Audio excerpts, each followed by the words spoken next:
તમારો અત્યારે Indian society વાળું સેગમેન્ટ કવર કરીશ, બરાબર? તો લગભગ 25-30 કલાક આજુબાજુ આપણે બધા સાથે જે ઇન્ડિયન સોસાયટી વાળા સેગમેન્ટની, બરાબર? સી ડાયવર્સિફાઈડ ટોપિક છે એકદમ, હે ને? રિયલ લાઈફ અન્ડરસ્ટેન્ડિંગની રિક્વાયરમેન્ટ રહે આમાં, હે ને? કન્ટેમ્પરરી ઇશ્યુઝના બેઝ ઉપર ઘણા બધા ટોપિક્સને જોવાના રહે. ભારતનો સમાજ કેવો હતો, કેવો રહ્યો, અત્યારે કેવો છે, કેવો નથી, હે ને? આ બધી જ વસ્તુઓ ઉપર વાતચીત કરવાની રહેશે, બરાબર? લગન શું છે, હે ને? હા, ગંભીર મુદ્દો છે, હે ને? પણ એ ગંભીર મુદ્દો ભણવો પડશે, કારણ કે ભારતના સમાજની અંદરનો એક સૌથી મોટો એરિયા હોલ્ડ કરે છે, હે ને? મેરેજ એક સંસ્થા છે ભારતની અંદર, બરાબર? ભારતીય સમાજની અંદર એ મેરેજની સંસ્થાનું પોતાનું આગવું મહત્વ છે. જો મેરેજ ઇન્સ્ટિટ્યુશન છે તો ભારતનો સમાજ છે, અને ભારતનો સમાજ છે તો મેરેજ ઇન્સ્ટિટ્યુશનનું આટલું મહત્વ છે. એવી જ રીતે બીજા ઘણા ટોપિક્સ છે, જેમ કે પરિવાર, ફેમિલી સિસ્ટમ, કિનશિપ સિસ્ટમ, બરાબર? તમારી જોઈન્ટ ફેમિલી સિસ્ટમ શું છે, ન્યુક્લિયર ફેમિલી સિસ્ટમ કેવી રીતે ફંક્શન કરે છે, બરાબર? જોઈન્ટ ફેમિલી અને ન્યુક્લિયર ફેમિલી સિસ્ટમથી આગળ વધીને આજના સમયની અંદર બીજા ઘણા બધા પ્રકારના પરિવાર ઊભા થયા છે, હે ને? જેમ કે એમાંથી એક છે જેને કહેવામાં આવે સિંગલ પેરેન્ટિંગ સિસ્ટમ. એ તો આપણે ઇન્ડેક્સ લખાઈશું ત્યારે સમજીશું, બરાબર? સિંગલ પેરેન્ટિંગનો આજે એક અલગ જ ટ્રેન્ડ, અલગ જ પર્સપેક્ટિવ ઓપન થયો છે ભારતની અંદર, બરાબર? બેઝિકલી સિંગલ પેરેન્ટિંગ એ ભારતના વેલ્યુ સિસ્ટમની અંદર નથી, ભારતના ફાઉન્ડેશનલ સોસાયટીથી અલગ છે, બરાબર? બટ સ્ટીલ હા, આજના મોડર્નાઇઝેશનની ઇમ્પેક્ટના કારણે આપણને ક્યાંક ને ક્યાંક સિંગલ પેરેન્ટિંગ સિસ્ટમ જેવી વ્યવસ્થાઓ ભારતની અંદર જોવા મળે છે. કહેવામાં એવું આવે સમાજ કે સમાજશાસ્ત્રના વિષય માટે કે ભાઈ તમે છીંક બી ખાઓ, હે ને, તો એનો બી પ્રભાવ સમાજ ઉપર પડે, હે ને? તમે મોડા ઉઠો છો તો એનો બી પ્રભાવ સમાજ ઉપર પડે, વહેલા ઉઠ્યા તો બી પડે, હે ને? માનવની દરેક ક્રિયાઓ અને પ્રક્રિયાઓ એ સકારાત્મક હોય કે નકારાત્મક હોય, આ તમામે તમામ ક્રિયાઓ તથા પ્રક્રિયાઓનો પ્રભાવ શું પડે? સમાજ ઉપર પડે. અને એના આધાર ઉપર જ સમાજના ઘણા બધા ઇન્સ્ટિટ્યુશન્સ અને ઘણી બધી જે વેલ્યુ સિસ્ટમ અને ડિસ્ટર્બન્સીસ છે એનું શું થાય? ક્રિએશન થાય. અને તમે ને હું ઘણા બધા ફેક્ટર્સથી બનેલા છીએ, અને એમાંથી 90% ફેક્ટર્સ એવા હશે કે જે સોશિયલી રિસ્પોન્સિબલ હશે. એમાંથી એક સેગમેન્ટ જે તમે ભણો છો એ ભણો છો એથિક્સનો, ફિલોસોફીનો, અને એક બીજો સેગમેન્ટ જે તમે ભણશો એ છે ઇન્ડિયન સોસાયટીનો કે સોશિયલ થિયરીઝનો, બરાબર? રેસ્ટ ઓફ ધ વર્લ્ડ અલગ છે અને ભારત અલગ છે. કાર્લ માર્ક્સ જ્યારે ભારતની સોસાયટીનું અધ્યયન કરે છે, ત્યારે એવું કહે છે કે ભાઈ વિશ્વના સમાજ જેવી રીતે કામ કરે છે, વેસ્ટર્ન વર્લ્ડના ને બધા, અને ભારતનું સમાજ જેવી રીતે વર્ક કરે છે અને જેવી રીતે ડેવલપ થાય છે, it is a totally different. જ્યારે કાર્લ માર્ક્સ હિસ્ટોરિકલ મટીરિયલિઝમ, એટલે કે ઇતિહાસનો ઉદ્ભવ કેવી રીતે થયો એનું અધ્યયન જ્યારે સમાજના આધાર ઉપર કરે છે. કાર્લ માર્ક્સ એટલા માટે એવું કરે છે કારણ કે એની પહેલા એવું હતું કે ભાઈ જે બી વિશ્વની અંદર ઇતિહાસ લખાયા, બરાબર, એ બધા ઇતિહાસ રાજા રાણી અને યુદ્ધથી સેન્ટરમાં હતા. એન્ટાયર હિસ્ટ્રી આપણને એક જ ચક્રની અંદર જોવા મળતું હતું કે જ્યાં આગળ 3 પેરામીટર્સ ચાલતા હોય. એક હોય રાજા, હે, એક હોય રાણી, અને ત્રીજું હોય યુદ્ધ. રાણીનો મતલબ અહીંયા આગળ જમીનથી છે, રાણીનો લિટલ મિનિંગ નથી, એટલે રાજા રાણી અને યુદ્ધ, રાજા, જમીન અને યુદ્ધ, આના આજુબાજુ જ એન્ટાયર વર્લ્ડ હિસ્ટ્રી લખાયેલી હતી. હવે આ વર્લ્ડ હિસ્ટ્રી જે લખાઈ એની અંદર સમાજને ન્યાય મળ્યો નહોતો, ત્યાં એ બતાવવામાં નહોતું આવ્યું, જોવામાં નહોતું આવ્યું, ના સમજાવવામાં આવ્યું કે ભાઈ સમાજ શું છે અને સમાજનો પ્રભાવ કેવી રીતે પડ્યો. એટલા માટે થઈને કાર્લ માર્ક્સે ત્યાંથી અધ્યયનની અંદર પરિવર્તન કર્યું. અને એણે સમાજના આધાર પર ઇતિહાસ લેખનની શરૂઆત કરી, જેને આગળ જતા આપણે કહીએ છીએ ઇતિહાસનો સમાજવાદી લેખન પદ્ધતિ, સોશિયાલિસ્ટ હિસ્ટોરિયોગ્રાફી મેથડ, જેની અંદર કાર્લ માર્ક્સ સમજાવવાનો એ પ્રયત્ન કરે છે કે ભાઈ કેવી રીતે સમાજના આધાર ઉપર સમગ્ર ઇતિહાસનું શું થાય છે, જન્મ થાય છે. બરાબર. અને એ વખતે Karl Marx western countries, European નેશન્સના સમાજનું અધ્યયન કરે છે. અને ત્યાંથી આગળ જઈને કાર્લ માર્ક્સ અધ્યયન કરે છે કે ભાઈ ભારતનો સમાજ, એશિયાની અંદર એ બે સમાજનું અધ્યયન કરે છે. એક સમાજ જે છે એ છે ભારતનો, અને બીજો સમાજ જે એનું અધ્યયન કરે છે એ છે ચાઇના. અને એમાંથી એમ કહે છે કે ભાઈ ભારતનો સમાજ ભયંકર છે, અનપ્રિડિક્ટેબલ છે. ભારતના સમાજનું અધ્યયન કરતા કાર્લ માર્ક્સ ભૂલી ગયો કે ભાઈ માફ કરો કે ભાઈ સાચી વાત છે કે દેવાયત ખબર ખોટું નથી કહેતો કે રાણો રાણાની રીતે કે કે રાણો ખરેખર રાણાની રીતે કામ કરતો હતો કે. તો એ વખતે એને આઈડેન્ટિફાય કર્યું કે ભાઈ ભારતનો સમાજ ઘણી બધી સંસ્થાઓ છે, એ ઘણી બધી સંસ્થાઓના આધાર ઉપર શું થઈ રહી છે, ચાલી રહી. અને એમાંથી મુખ્ય બે સંસ્થાઓ છે કે જેના આધાર ઉપર આખો સમાજ ટકેલો છે. એક છે પરિવાર અને બીજી છે વિવાહ. તમે પરિવારની વ્યવસ્થાને સમજો અને વિવાહની વ્યવસ્થાને સમજો એટલે એનો મતલબ એ થઈ ગયો કે તમને ભારતનો સમાજ કેવી રીતે છે, શું છે અને કેવી રીતે કાર્ય કરે છે એના વિશે ખ્યાલ આવી જાય. ઓલમોસ્ટ આ બંને ઇન્સ્ટિટ્યુશન્સનો રોલ તમારા અને મારા જીવનની અંદર બહુ મહત્વનો છે. જ્યારે આ બંને સંસ્થાની અંદર પરિવર્તન થશે ત્યારે સમાજથી ઇર્દ ગિર્દ દરેક વ્યવસ્થાઓની અંદર શું થશે, પરિવર્તન આવશે. 20મી સદીની અંદર એલપીજી રિફોર્મ્સ આવ્યા, બરાબર. એ એલપીજી રિફોર્મ્સના કારણે ભારતની અંદર લિબરલાઇઝેશન, પ્રાઇવેટાઇઝેશન અને ગ્લોબલાઇઝેશનની ઇમ્પેક્ટ જોવા મળી. અને ગ્લોબલાઇઝેશનની ઇમ્પેક્ટના કારણે સૌથી વધારે જો કોઈ પ્રભાવિત થયું હોય તો એ છે પરિવાર અને વિવાહ. આ બંને સંસ્થાના એક બેઝિક સ્ટ્રક્ચરની અંદર શું આવ્યા હતા, ચેન્જીસ જોવા મળે. પરિવારની અંદર જે સૌથી મોટો ચેન્જ જોવા મળ્યો એલપીજી રિફોર્મ પછી એ થયો કે ભારતની પારિવારિક વ્યવસ્થા ઔદ્યોગિક વ્યવસ્થામાં પરિવર્તિત થઈ. ઔદ્યોગિક વ્યવસ્થાની અંદર પરિવર્તિત થઈ. આ ઔદ્યોગિક વ્યવસ્થામાં પરિવર્તનની સાથે થયું એવું કે ભાઈ અહીંયા આગળ કામના દ્રષ્ટિકોણથી લોકોને ઘર છોડીને બીજે જવું પડ્યું. જેમ કે તમે ભણવા માટે થઈને તમારા હોમટાઉનથી શું થયા, ગાંધીનગર આવ્યા હશો, હે ને. તો એનો મતલબ એ છે કે ભાઈ એવી જ રીતે નોકરીના દ્રષ્ટિકોણથી પણ લોકોને પોતાના હોમટાઉનને ઘર છોડીને બીજે જવાની જરૂર પડી. અને જેના કારણે ભારતની અંદર જે જોઈન્ટ ફેમિલી સિસ્ટમ હતી એ ધીરે ધીરે ઓછી થવા લાગી અને એના આધાર ઉપર ન્યુક્લિયર ફેમિલી સિસ્ટમની શરૂઆત થઈ. એકલ પરિવાર વ્યવસ્થા. અને આજે લગભગ 52% થી વધારે ફેમિલીઝ કેવી છે, ન્યુક્લિયર ફેમિલી સિસ્ટમ છે, હે ને, કે જ્યાં એકલ પરિવાર છે, માતા પિતા અને બાળક. એની પહેલા કેવું રહેતું હતું, માતા પિતા બાળક કાકા કાકી અને એની ઉપર દાદા દાદી. તો એન્ટાયર ગ્રાન્ડ પેરેન્ટ્સ થી લઈને ફેમિલી ટ્રી ફંક્શન કરતું હતું. એના બદલે હવે થયું એવું કે ભાઈ એકલ વ્યવસ્થા ચાલે છે. અને આ એકલ વ્યવસ્થાના આધાર ઉપર તમારું અને મારું અપબ્રિંગિંગ થયું છે. હવે આ એકલ વ્યવસ્થા એવી છે કે જ્યાં આગળ ભાઈ 2 BHK નું ઘર હોય તો એક બેડરૂમ પેરેન્ટ્સનો અને એક બેડરૂમ તમારો. અને એને જોતા જ ધીરે ધીરે ભારતીય સમાજની અંતર્ગત પ્રાઇવેસી એક ઇનહેરન્ટ વેલ્યુ સિસ્ટમ થઈ ગઈ લાઈફની અંદર.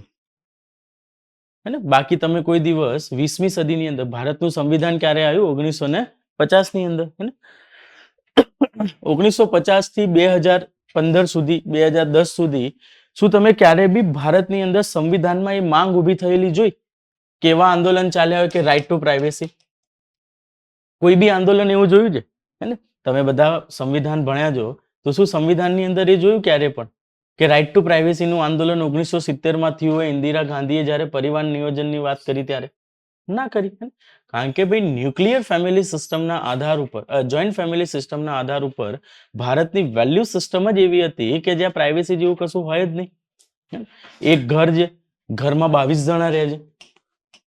હવે આમાં કઈ પ્રાઇવેસી હે ને? પ્રાઇવેસી જેવું કોઈ વ્યવસ્થા બચે ખરી અહીંયા આગળ? ના બચે. ખબર પડી તમારા રૂમની અંદર આખું ઘર આવ જાવ કરે છે. પણ ન્યુક્લિયર વ્યવસ્થાની અંદર શું છે? 3 જણા. That's it. હવે તમારા જીવનની અંદર ચોથું કોઈ વ્યક્તિ નજર નાખે તો એ તમને નહીં ફાવે. અને એના જ કારણે 21મી સદીની અંદર જે જનરેશન અપબ્રિંગ થઈ, એ જનરેશનની અંદર પ્રાઇવેસી એક વેલ્યુ સિસ્ટમના ફોર્મની અંદર નીકળીને બહાર આવી.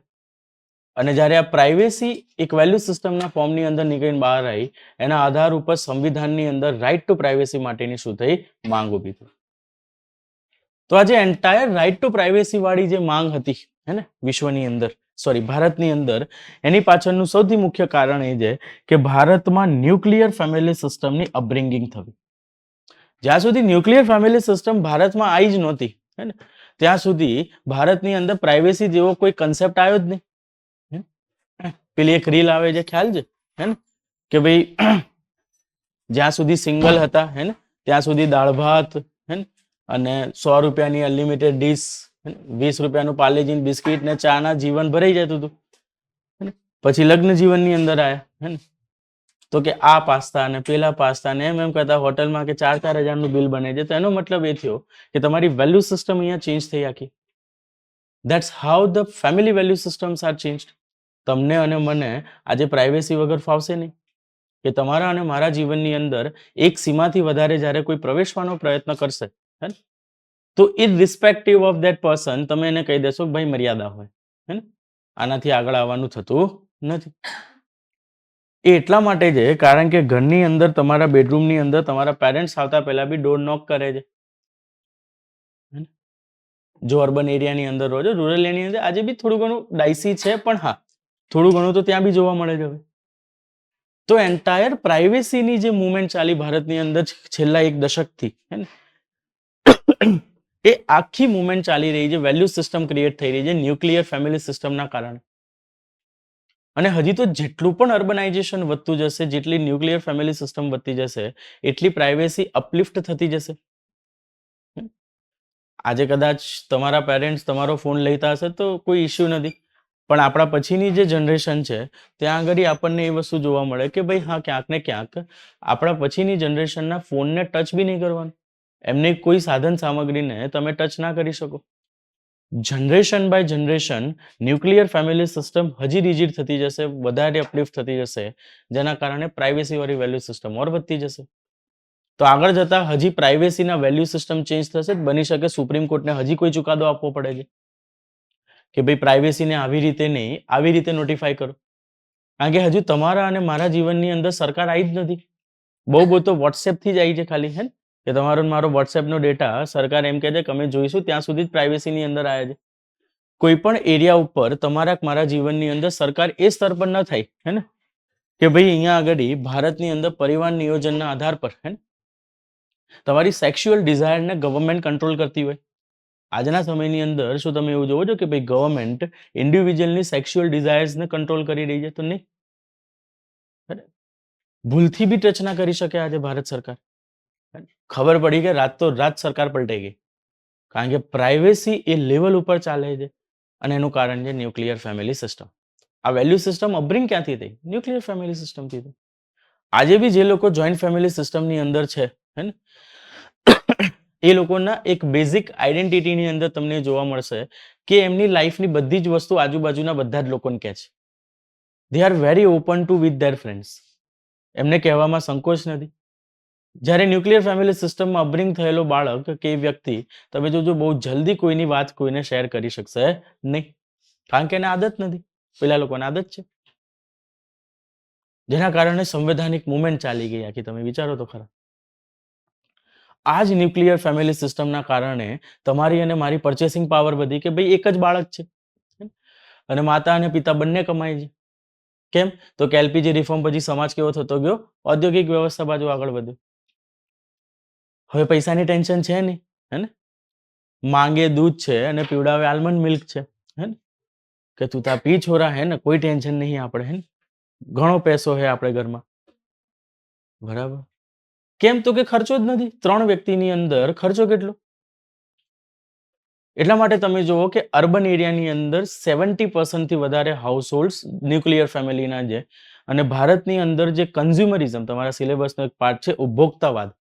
આ એન્ટાયર ઉપભોક્તાવાદ જે જનરેટ થયો ભારતની અંદર એ અર્બન એરિયામાંથી જ થયો, રૂરલ એરિયામાંથી નથી થયો ક્યારેય. રૂરલ એરિયામાં આવક 10 રૂપિયા હોય અને એને ઉપભોગ કરવા વાળા 8 જ જણા હોય, હે ને? તો 2 રૂપિયા તો સેવિંગ કરવા પડે કે ના કરવા પડે? ઉપભોક્તાવાદ ક્યારે થાય? જ્યારે અતિરિક્ત આવક હોય ત્યારે થઈ શકે. કન્ઝ્યુમરિઝમનો નેચર આવી ક્યારે શકે? સરપ્લસ ઇન્કમ જોઈએ. આજે હું તમને એમ કહું જાઓ 50,000 વાપરો, વાપરી શકશો નહીં. કેમ? તો કે સરપ્લસ ઇન્કમ થોડી જ એટલી આપણી પાસે. પણ જ્યારે ન્યુક્લિયર ફેમિલી સિસ્ટમની અંદર ઇન્ડસ્ટ્રીયલ સોસાયટીઝમાં શું થયું? મધર અને ફાધર બંને જોબ કરતા થયા. એનું યુટિલાઇઝેશન કરવા વાળો વર્ગ એક જ વ્યક્તિ નીકળ્યો ઘરની અંદર, એક જ બાળક છે ઘરમાં. અને પરિવાર નિયોજન જ્યારે સ્ટ્રોંગ થતું ગયું ભારતની અંદર, અપલિફ્ટ થતું ગયું એજ્યુકેશનના કારણે, ત્યાર પછી બાળકની સંખ્યાની અંદર નિયંત્રણ આવ્યું. તો આ વ્યવસ્થાના કારણે શું થયું? ભાઈ આવક 10 રૂપિયા છે, ગમે એટલું વાપરીએ તોય 5 જ રૂપિયા વપરાય છે. એટલા માટે થઈને રોજ શુક્રવાર શનિવાર રાત્રે શું થાય છે? લોકો શોપિંગ પર નીકળે છે. ક્યાંક તો પતાવા રૂપિયા, હે ને? છાતીએ બાંધીને ઉપર તો લઈ નહીં જઈ શકવાના, હે ને? 5 રૂપિયા નિવેશ માટે પડ્યા છે, સેવિંગ્સ માટે પડ્યા છે. તો તમને અર્બન ઇન્ડિયાની અંદર ન્યુક્લિયર ફેમિલી સિસ્ટમમાં લાઈફ સ્ટાન્ડર્ડ અપલિફ્ટ થઈ ગયા અને જેના કારણે ઇકોનોમીનું સ્ટ્રક્ચર ચેન્જ થયું અને ઇન્ડિયન ઇકોનોમી ચેન્જ થતા થતા કન્ઝમ્પશન બેઝ ઉપર ઇકોનોમી બની ગઈ આખી.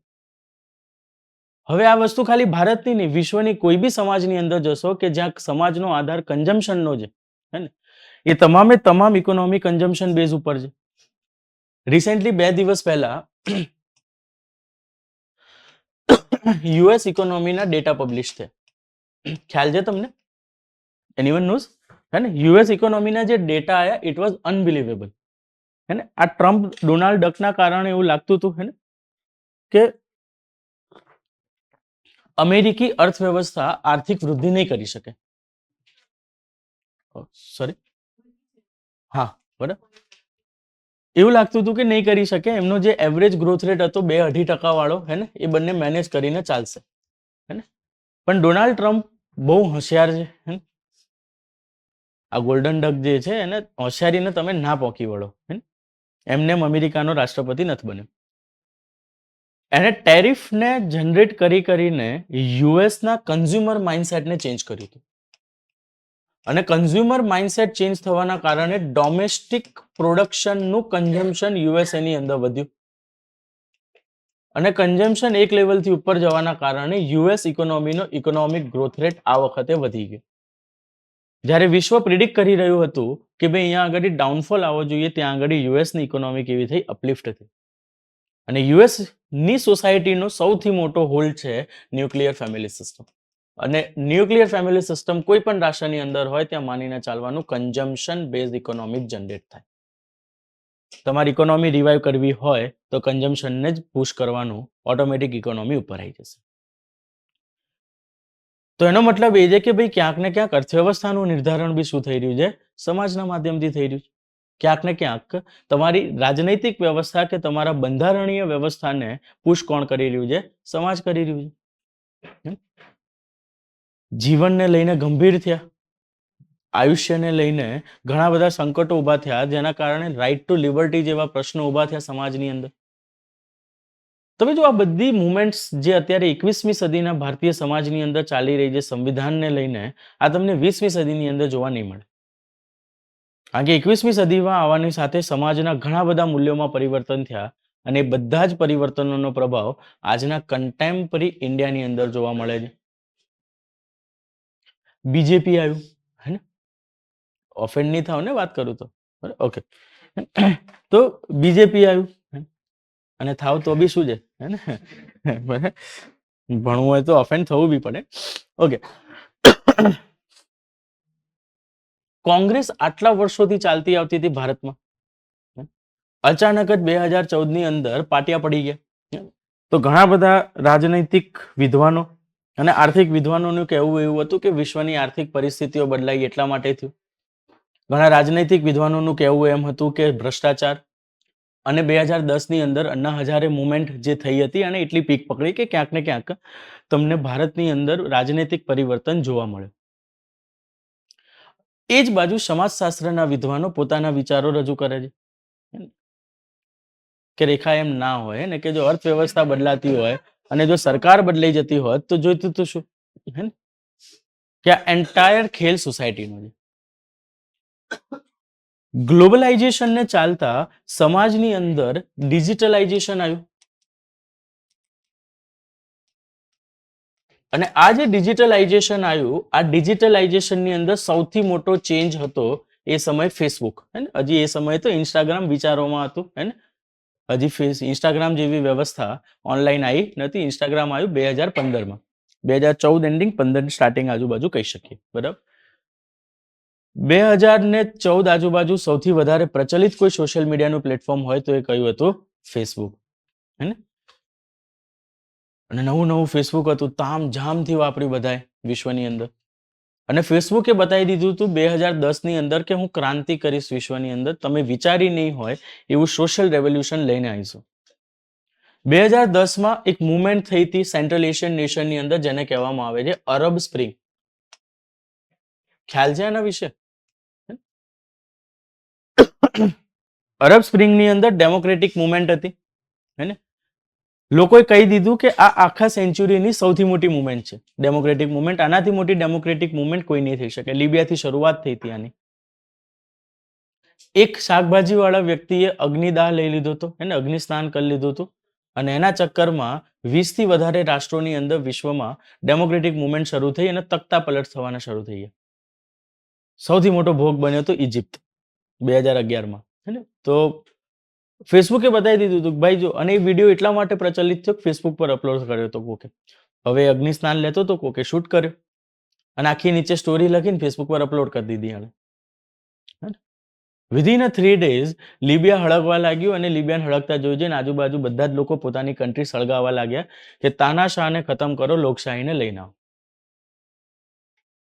તો સોશિયલ મીડિયાએ બતાવી દીધું કે ભાઈ જે વસ્તુ ખૂંચે છે એને એ મોટા પ્લેટફોર્મ પર લઈ જતા અમને સહેજ બી વાર નહીં લાગે. That is the what globalization means. વૈશ્વિકરણથી ભાવાર્થ આ જ છે. અને વિશ્વની પ્રગતિ તમે અને મેં ફેસબુક ઉપર જોઈ એનો મતલબ છે તમારા અને મારા માતા પિતા હોય આપણી જનરેશન તમે તો એ વખતે કદાચ નાના હશો અમારી જનરેશન ફેસબુક યુઝ કરતી હતી હે ને તો એ વખતના ટ્રેન્ડ અલગ હતા. આજના ટ્રેન્ડ સોશિયલ મીડિયાના અલગ છે. એ વખતના સોશિયલ મીડિયાના ટ્રેન્ડ્સ અલગ હતા. એ વખતે વેસ્ટર્ન કન્ટ્રીઝની અંદર શું ચાલે છે ડેવલપ નેશન્સની અંદર શું ચાલે છે એ જોવાનો ક્રેઝ વધારે હોતો હતો કે જોરદાર રોડ છે કે હે ને ભયંકર રોડ કે શું ટેકનોલોજી લઈને આવ્યા કે આ લોકો પ્લેનની અંદર આવું આપે છે. આ બધી જ વસ્તુઓ હે ને આપણે બધાએ જોઈ. આપણે બધાથી મતલબ છે ભારતના લોકોએ જોઈ. અને બીજી બાજુ આઝાદી પછીના 60 વર્ષનો ઇતિહાસ ઉઠાઈને જોયો આપણે તો ભાઈ કોંગ્રેસે ડેવલપમેન્ટ તો કર્યું પણ કોંગ્રેસ એ લેવલના ગ્રોથને એનરિચ ના કરી શક્યું કે જે તમારી અને મારી આંખની અંદર ગ્લોરીફાય થાય ને આમ ચકાચોંધ મચાવે એવી મજા ના કરાઈ શક્યું કોંગ્રેસ. કોંગ્રેસની પોતાની લિમિટેશન હતી એ બધી. અને એ વખતે ભારતની જનસંખ્યાની માંગ ઊભી થઈ કે ભાઈ અમને બી ઊંચા બિલ્ડિંગ જોઈએ છે હે ને અમને બી મોટી ગાડીઓ ભારતના રોડ ઉપર જોઈએ. એ વખતે તમારી પાસે ફ્રન્ટી હોય તો બી બહુ કહેવાતું હે ને આજકાલ તો ફ્રન્ટી જોવા જ નથી મળતી હે ને આજકાલ તમને અલ્ટો બી ટેક્સીની અંદર જોવા મળે છે. અલ્ટોનો ઉપયોગ રોજિંદા જીવનની અંદર આપણે નથી કરતા. એના બદલે ત્યાં આગળ શેનો પ્રયોગ કરીએ છીએ બેલેનોનો બરાબર. બેલેનો હવે એક હાઉસહોલ્ડ કાર થઈ ગઈ. બિચારી વેગેનારની ઇજ્જત બી જતી રહી હવે ને જે બચી કુચી કમાયેલી હતી 2010 આજુબાજુ બધી જતી રહી. કેમ તો કે વર્લ્ડની અંદર જોઈ રહ્યા હતા ને ભાઈ મર્સિડીઝ રોડ ઉપર ફરી રહી છે અને એ વખતે તમને એક મર્સિડીઝ જોવા મળી બીજી મર્સિડીઝ જોવા મળે લગભગ 2-3 મહિના પછી કારણ કે હતી જ નહીં એટલી માર્કેટની અંદર. એટલું કેપિટાલિસ્ટ સ્ટ્રક્ચર ભારતના સમાજનું હતું નહીં. બધાને આ જોઈતું હતું અને આ જે કન્ઝમ્પશન નેચર છે આ જે એક નેચર છે તમારા ગ્લોરિફિકેશનનો તમારા રાષ્ટ્રની અંદર એ લેફ્ટ વિંગ ગવર્મેન્ટ ક્યારે ના લઈ શકે કારણ કે એના મેનિફેસ્ટોની અંદર જ નથી આ વસ્તુ. આને લાવવા માટે તમારે રાઇટ વિંગ ગવર્મેન્ટ જ જોઈએ અને એ વખતે ભારતની અંદર રાઇટ વિંગ મજબૂત ગવર્મેન્ટ એક જ હતી, કઈ હતી? BJP. Entire social trend voting બિહેવિયરની અંદર ચેન્જ થયો. ત્યાર પછી જ એને ઇકોનોમિકલ રીઝન્સ ને પોલિટિકલ રીઝન્સ કન્સિડરેશનમાં લેવાના શરૂ થયા. બાકી સૌથી પહેલા જનતાની ઈચ્છા હતી ને કે ઊંચા ઊંચા બિલ્ડિંગ બને, પ્લેન બને, હે ને, ઉડતી ગાડીઓ લઈને આવે. બરાબર, પણ સાહેબ પોતે ઉડે છે, ઠીક છે, ઓકે. તો આ બધી જ ઈચ્છાઓ જનતાની હતી, એનો મતલબ જે સમાજની હતી. સમાજની માંગ હતી કે આ ગ્લોરિફિકેશન આવે. That what the impact of globalization over the Indian society and how the Indian society is changing the political structure. તમે જો જે પણ પરિવર્તન થઈ રહ્યા છે, જે પણ વસ્તુઓ છે, બધી સમાજ દ્વારા નિર્ધારિત છે. એક બહુ પ્રસિદ્ધ પુસ્તક છે જેનું નામ છે આર્ગ્યુમેટિવ ઇન્ડિયા.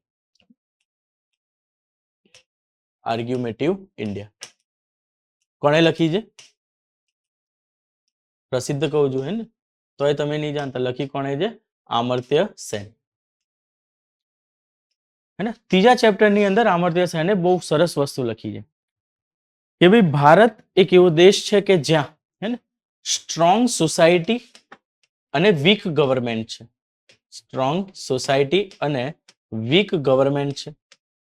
જ્યારે ચાઇનાની અંદર રિવર્સ છે, ગવર્મેન્ટ સ્ટ્રોંગ છે, સોસાયટી કેવી છે? વીક છે. એનો મતલબ એ છે કે ભારતની અંદર થવાવાળા તમામ પરિવર્તનો સમાજની ઈચ્છાથી થશે. સમાજની ઈચ્છાની વિરુદ્ધ તમે કોઈ પરિવર્તન નહીં કરી શકો. સમાજને કે ઘરના લોકોને જોરદાર તૈયાર થઈને ગરબા રમવા જવું હતું મોકળાશથી, તો એન્ટાયર ગરબાની વેલ્યુ સિસ્ટમ ચેન્જ થઈ ગઈ. જે શેરી ગરબા સિસ્ટમ હતી એ કન્વર્ટ થઈ ગઈ એની અંદર પાર્ટી પ્લોટ ગરબા સિસ્ટમમાં. અને હવે પાર્ટી પ્લોટમાં જઈને તમને રમાડે શેરી ગરબા જ છે, હે ને, પેલા કયા મંડળી, હે ને, હા બરાબર. પાર્ટી પ્લોટમાં જઈને તમને રમાડે શેરી ગરબા છે. એક રાઉન્ડની અંદર ગોળ ફેરવતા પાછા કરી દીધા. પણ એમને બી ખબર હતી જો શેરીમાં ચલાયા તો અમારી મંડળીની પેટર્ન ઇન્ટ્રોડ્યુસ થઈ શકશે નહીં. તો પાર્ટી પ્લોટમાં મંડળી લગાવી તો હવે આંખ બંધ કરીને જે ભાવ પહેલો યાદ આવે એ ભાવે વેચે જ. કે બેમાંથી એક આંગળી પકડો, કેટલા? તો કે આ 20,000 નો. હા, 20,000 નો પાસ. તમે જુઓ કે તમારા કલ્ચરલ ચેન્જીસ બી જે આયા, હે ને, એ બી કોની માંગથી આયા? સમાજ. ધર્મની અંદર બી જે પરિવર્તન થઈ રહ્યા છે એ બી કોની માંગથી થઈ રહ્યા છે? સમાજની. સમાજ કે હવે બહુ ફાવતું છે નહીં, હે ને, કે રોજ રોજ મંદિર જવાનો ટાઈમ નથી, નોકરીએ ટાઈમ ટુ ટાઈમ પહોંચવાનું છે, હે ને. તો સૌથી પહેલા ધીરે ધીરે સિસ્ટમ ઊભી થઈ આમ, હે, બંનેની બહારથી ભગવાનને હાય હેલો, કેમ જો પ્રભુ, મજા? હા, ઓકે, બસ મજા, ચલો આગળ વધીએ હવે. પછી લોકો કે યાર આમાં ભગવાન દેખાતા નથી, હે ને, તો એ વાઇબ નથી આવતી દર્શન કરવાની જે આવી જોઈએ. તો કે ડોન્ટ વરી, ઓનલાઈન દર્શનની શરૂઆત કરો, હે ને. તો એન્ટાયર રિલિજનની અંદર ઓનલાઈન દર્શન. હવે તમે નોંધણી કરાવી શકો કોઈ બી મોટા મંદિરની અંદર જો તમે જાઓ તો ત્યાં ઓનલાઈન દર્શન થાય છે ઘરે બેઠા બેઠા, હે ને. આખો ધર્મ ટેકનોલોજીથી જોડાઈ ગયો. That is how the society is functioning, હે ને.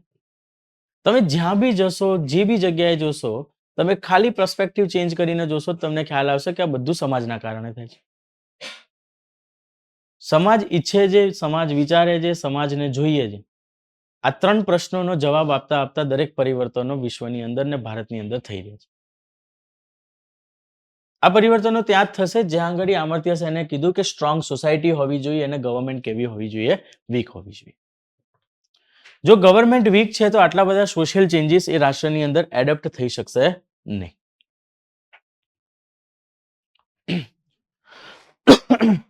તમારી મારી પાસે સમય નથી ઘરે રોજ જમવા બનાવવાનો, હે ને, એટલા માટે ફાસ્ટ ફૂડ કલ્ચર ડેવલપ થયું. કે રોજ નોકરી કરીને રોજ જમવાનું કોણ બનાવે? કંઈક એવી વ્યવસ્થાઓ બનાવો કે જેના દ્વારા 2-5-10 મિનિટની અંદર રસોઈ તૈયાર થઈ જાય, હે ને. તો એન્ટાયર પ્રાઇમરી માર્કેટની અંદર ચેન્જીસ શરૂ થયા. હોટેલ ઇન્ડસ્ટ્રીઝ તમે આજે જુઓ, અમદાવાદ અને ગાંધીનગરની અંદર જ્યારે હોટલનો સર્વે થયો, હે ને, હોસ્ટેલ, રેસ્ટોરન્ટ, કેફે, બધું એક હોટલનું ઉચ્ચારણ કર્યું. એનો મતલબ કે જ્યાં પલાઠી મારીને જમી કોઈ બધી જગ્યાએ આવી ગઈ, હે ને. લગભગ અમદાવાદમાં 5,500 થી વધારે છે. અને ગાંધીનગરને ઇન્ક્લુડ કરીએ તો 6,500 ઉપર જાય છે.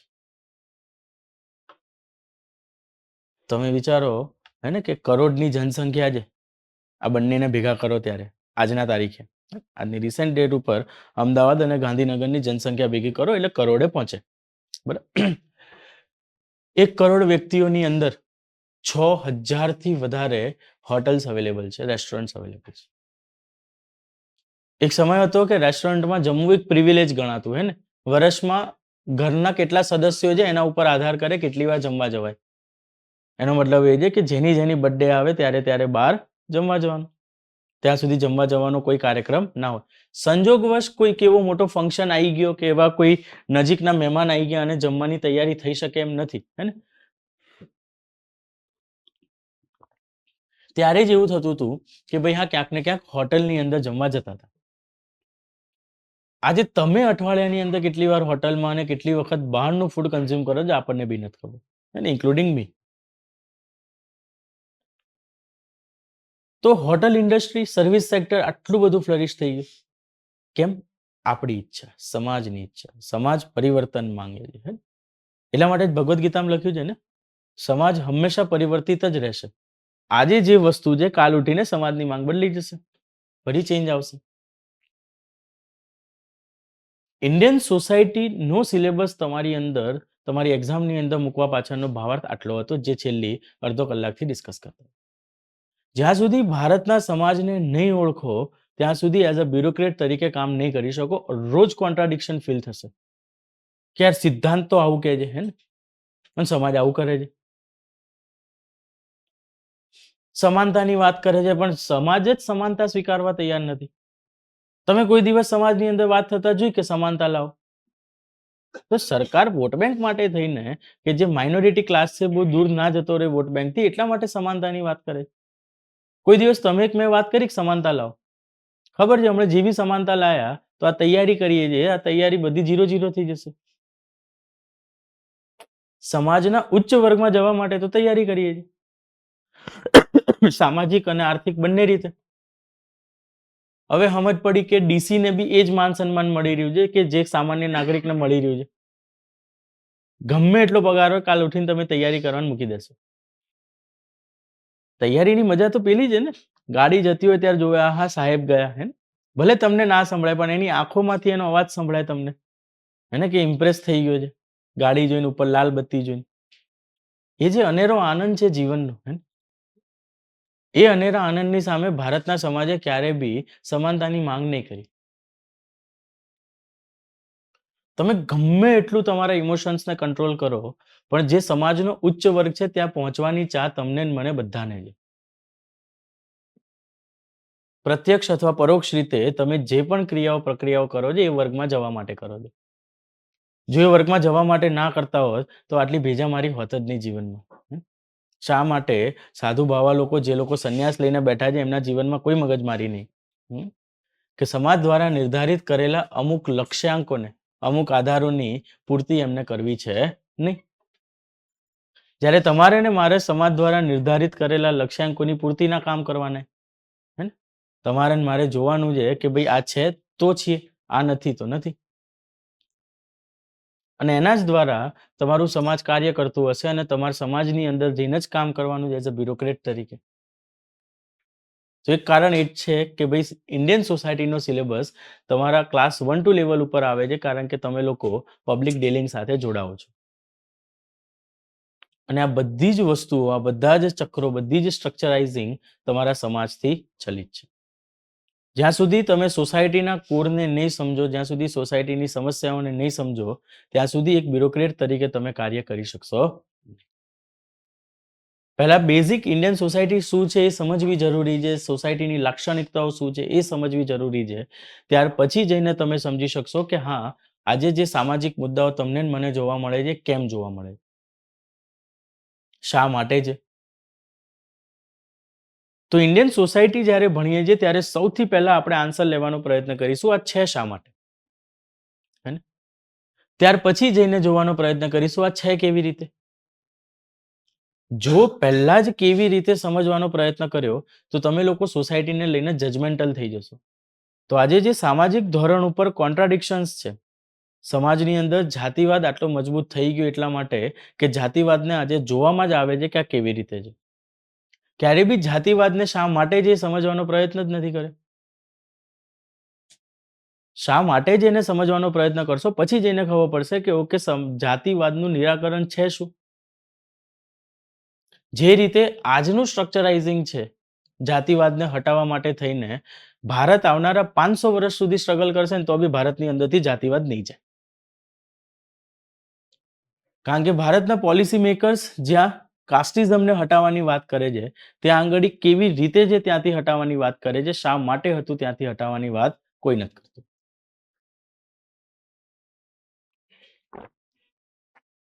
એ એટલા માટે કે ભાઈ એ લોકો ક્યારેય બી ભારતીય સમાજને ન્યુટ્રલ થઈને જે વ્યવસ્થાઓ છે એ વ્યવસ્થાઓને સ્વીકારવાનો પ્રયત્ન કરતા નથી. સમાજ, ભારતીય સમાજ કે સમાજશાસ્ત્ર એક એવો વિષય છે કે જ્યાં તમારે ક્યારેય સ્ટેન્ડ નથી લેવાનું.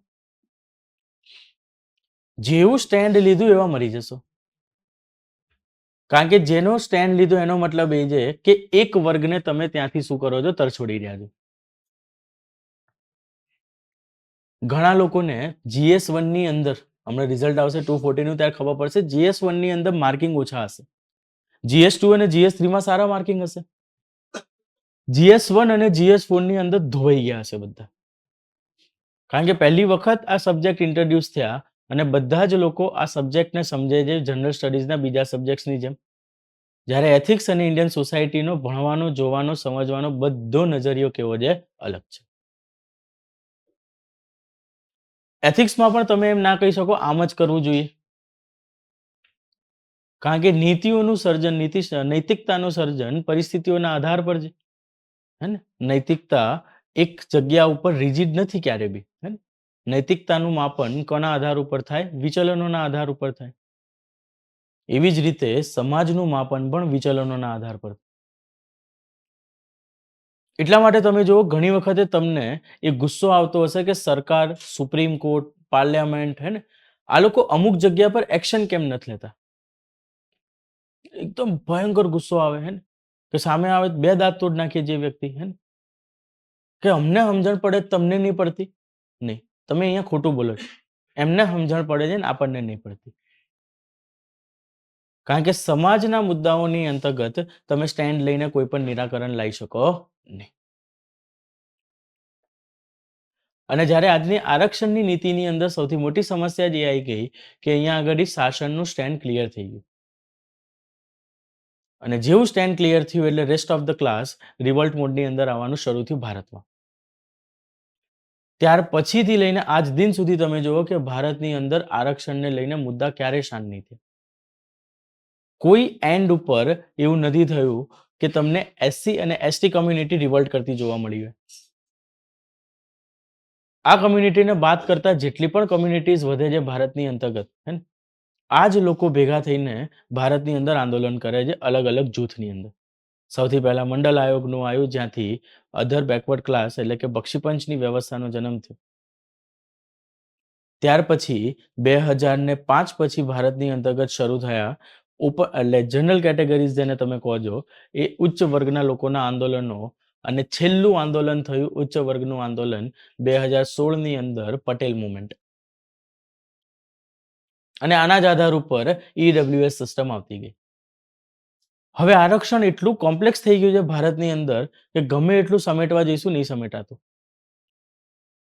સરકારને 2-3 વખત સમેટવાનો પ્રયત્ન કર્યો આઝાદી પછી, પણ જ્યારે જ્યારે સમેટવા ગયા ત્યારે મોટા આંદોલન થઈ ગયા. હે ને, એટલે ભારત સરકાર પાછું મૂકી દે કે ના સોરી, ભૂલથી ટચ થઈ ગયું. હે ને, તું જેમ છે એમ જ બરાબર છે. બરાબર, તને ટચ કરવા જઈએ એમાં અમારી સરકાર બદલી જાય છે. હે ને, કે એક સમય હતો વન વે ચાલે છે ને કે આ વખતે 3 સીટ બી નહીં મળી અમને. હે ને, તો કે ટચ કરવું નથી. જેવું ટચ કર્યું 17 માં તકલીફ પડી ગઈ બીજેપીને. કારણ કે બીજેપી ના મેનિફેસ્ટોની અંદર છે કે ભાઈ આરક્ષણ વ્યવસ્થાની અંદર પરિવર્તન હોવા જોઈએ. તો પરિવર્તન કરવા ગયા 17 માં તકલીફ પડી ગઈ, સમજી ગયા ના આવું ના કરે. હે ને, આમાં તો સરકારથી ટાટા બાબાએ સીયુ કહેવાનો ધંધો થઈ જશે. તો પછી ત્યાર પછી જો ક્યારેય પણ ગુજરાતની અંદર એ સામાજિક મુદ્દાઓને ફરી ઊભા કરવાનો પ્રયત્ન કર્યો નથી. તો સમાજ પોતાની અંદર જ દરેક પદ્ધતિઓને, દરેક ક્ષેત્રોને, દરેક વર્ગોને સમાહિત કરે છે. એટલા માટે જ્યારે ઇન્ડિયન સોસાયટી આપણે ભણતા હોઈશું અંદર ડિટેલથી, હે ને, ત્યારે આપણે જોઈશું કે કોઈ એક વિષય એવો નહીં હોય કે જે અહીંયા ટચ નહીં થતો હોય. હે ને? મનોવિજ્ઞાન પણ આવશે, અર્થવ્યવસ્થા પણ આવશે, બંધારણ પણ આવશે, એથિક્સ પણ આવશે, હે ને? એડમિનિસ્ટ્રેશન પણ આવશે. કોઈ એવો એરિયા તમે નહીં જોવો કે જે અહીંયા આગળ ટચ નહીં થતો હોય. કારણ કે વાઇસે વર્સા છે. એક વખત આનો પ્રભાવ આની પર પડ્યો, પછી આના દ્વારા જે કાર્ય કરવામાં આવ્યું હોય બીજા વર્ગ દ્વારા એનો પ્રભાવ સમાજ ઉપર ફરી પડે. અને આ જ રીતે દરેક ઇસ્યુના ચક્રીય પ્રવાહોની શરૂઆત થાય. અને એ ચક્રની અંદર જ્યારે સમાજ ફસાઈ જાય ત્યારે વર્ષો વર્ષ સુધી એ વ્યવસ્થાઓ કાયમ થઈ જાય. અને જ્યાં સુધી સમાજને સકારાત્મક રીતે આગળ વધારે છે ત્યાં સુધી વાંધો નથી. જ્યાં સુધી ભારતીય સમાજની અંદર પ્રાચીન કાળમાં સંસાધનો સીમિત હતા, ઉપભોગ કરવા વાળો વર્ગ સીમિત હતો, ત્યાં સુધી વર્ણ વ્યવસ્થા ક્યારે પણ નડી નથી. તમે પ્રાચીન ભારતની અંદર એ નહીં જુઓ કે વર્ણ વ્યવસ્થાને દૂર કરવા માટેના આંદોલનો કે વર્ણ વ્યવસ્થાથી પીડિત લોકોના આંદોલનો શરૂઆત થઈ. બધી ભેજામારી શરૂ થઈ મધ્યકાલીન સમયમાં, કે જ્યારે સંસાધનોની વહેંચણીની અંદર શું આવી? સમસ્યા આવી. ત્યાર પછી જઈને આ વ્યવસ્થા ચૂપવા લાગી કે પ્રિવિલેજીસના નામ ઉપર અને વ્યવસ્થાઓના નામ ઉપર ગમે તે રીતે સંસાધનો શું થઈ રહ્યા છે? વહેંચાઈ રહ્યા છે. અને ત્યાંથી કોન્ટ્રાડિક્શન્સ એટલા મજબૂત થતા કે આરક્ષણને લઈને, વર્ણ વ્યવસ્થાને લઈને, કે જે આજ દિન સુધી ચાલે છે. 700-800 વર્ષ થઈ ગયા મુદ્દાઓને, કે જ્યારે હમણે ગરમી પકડી હતી 12મી 13મી સદીમાં ભારતના સમાજમાં. 13મી સદી જો માનીને ચાલીએ, આમ તો 12th સેન્ચુરી કહેવાય છે, છતાં બી એક સદી સરપ્લસ લઈને ચાલીએ કે ભાઈ થોડું મોડું ચાલુ થયું હશે, ઇતિહાસકારો ખોટું બોલે છે બધે. 13મી સદી માનીએ તોય આ 800 વર્ષ થવા આવ્યા. 700માં પતી ગયો, 800માં બેહી ગયો, હજી નહીં હમેટી શક્યા. તમે વિચારો, આવો ને, સમાજનો કોઈ પણ મુદ્દો હશે ક્યારેય નહીં સમેટાયો હોય. કાકા ને પપ્પા વચ્ચે જમીનનો મુદ્દો હશે, વર્ષોથી ચાલતો આવે. બે જણ પ્રસંગમાં ભેગા જ થાય છે પણ બોલાવતા નથી. કેમ? તો કે જમીનનો મુદ્દો.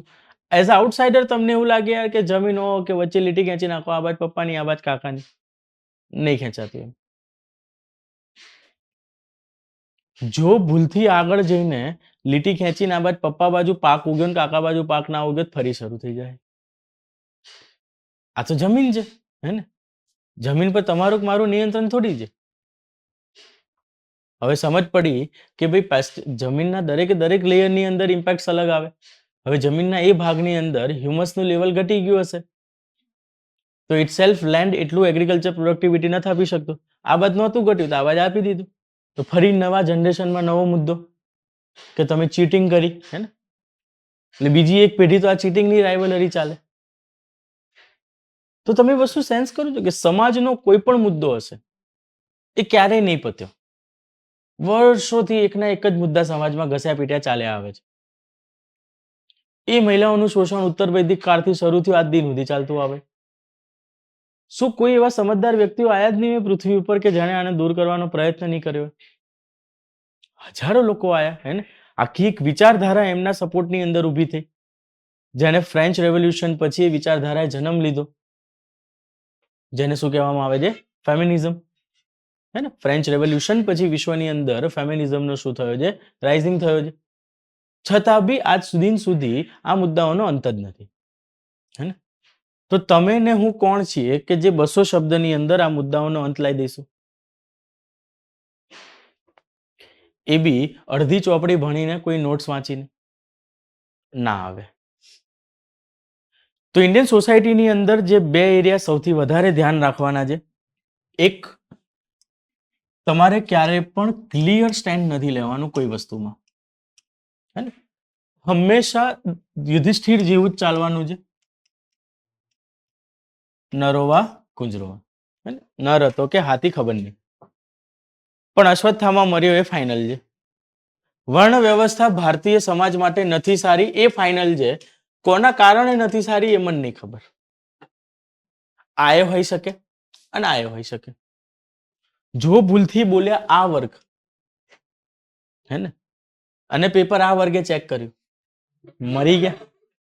જો ભૂલથી બોલ્યા આ વર્ગ અને પેપર આ વર્ગ ચેક કરતું હશે તોય મરી ગયા. જોક સપાટ. પણ સમાજનો નિયમ છે કે ક્યારેય તમે સ્ટેન્ડ ના લઈ શકો.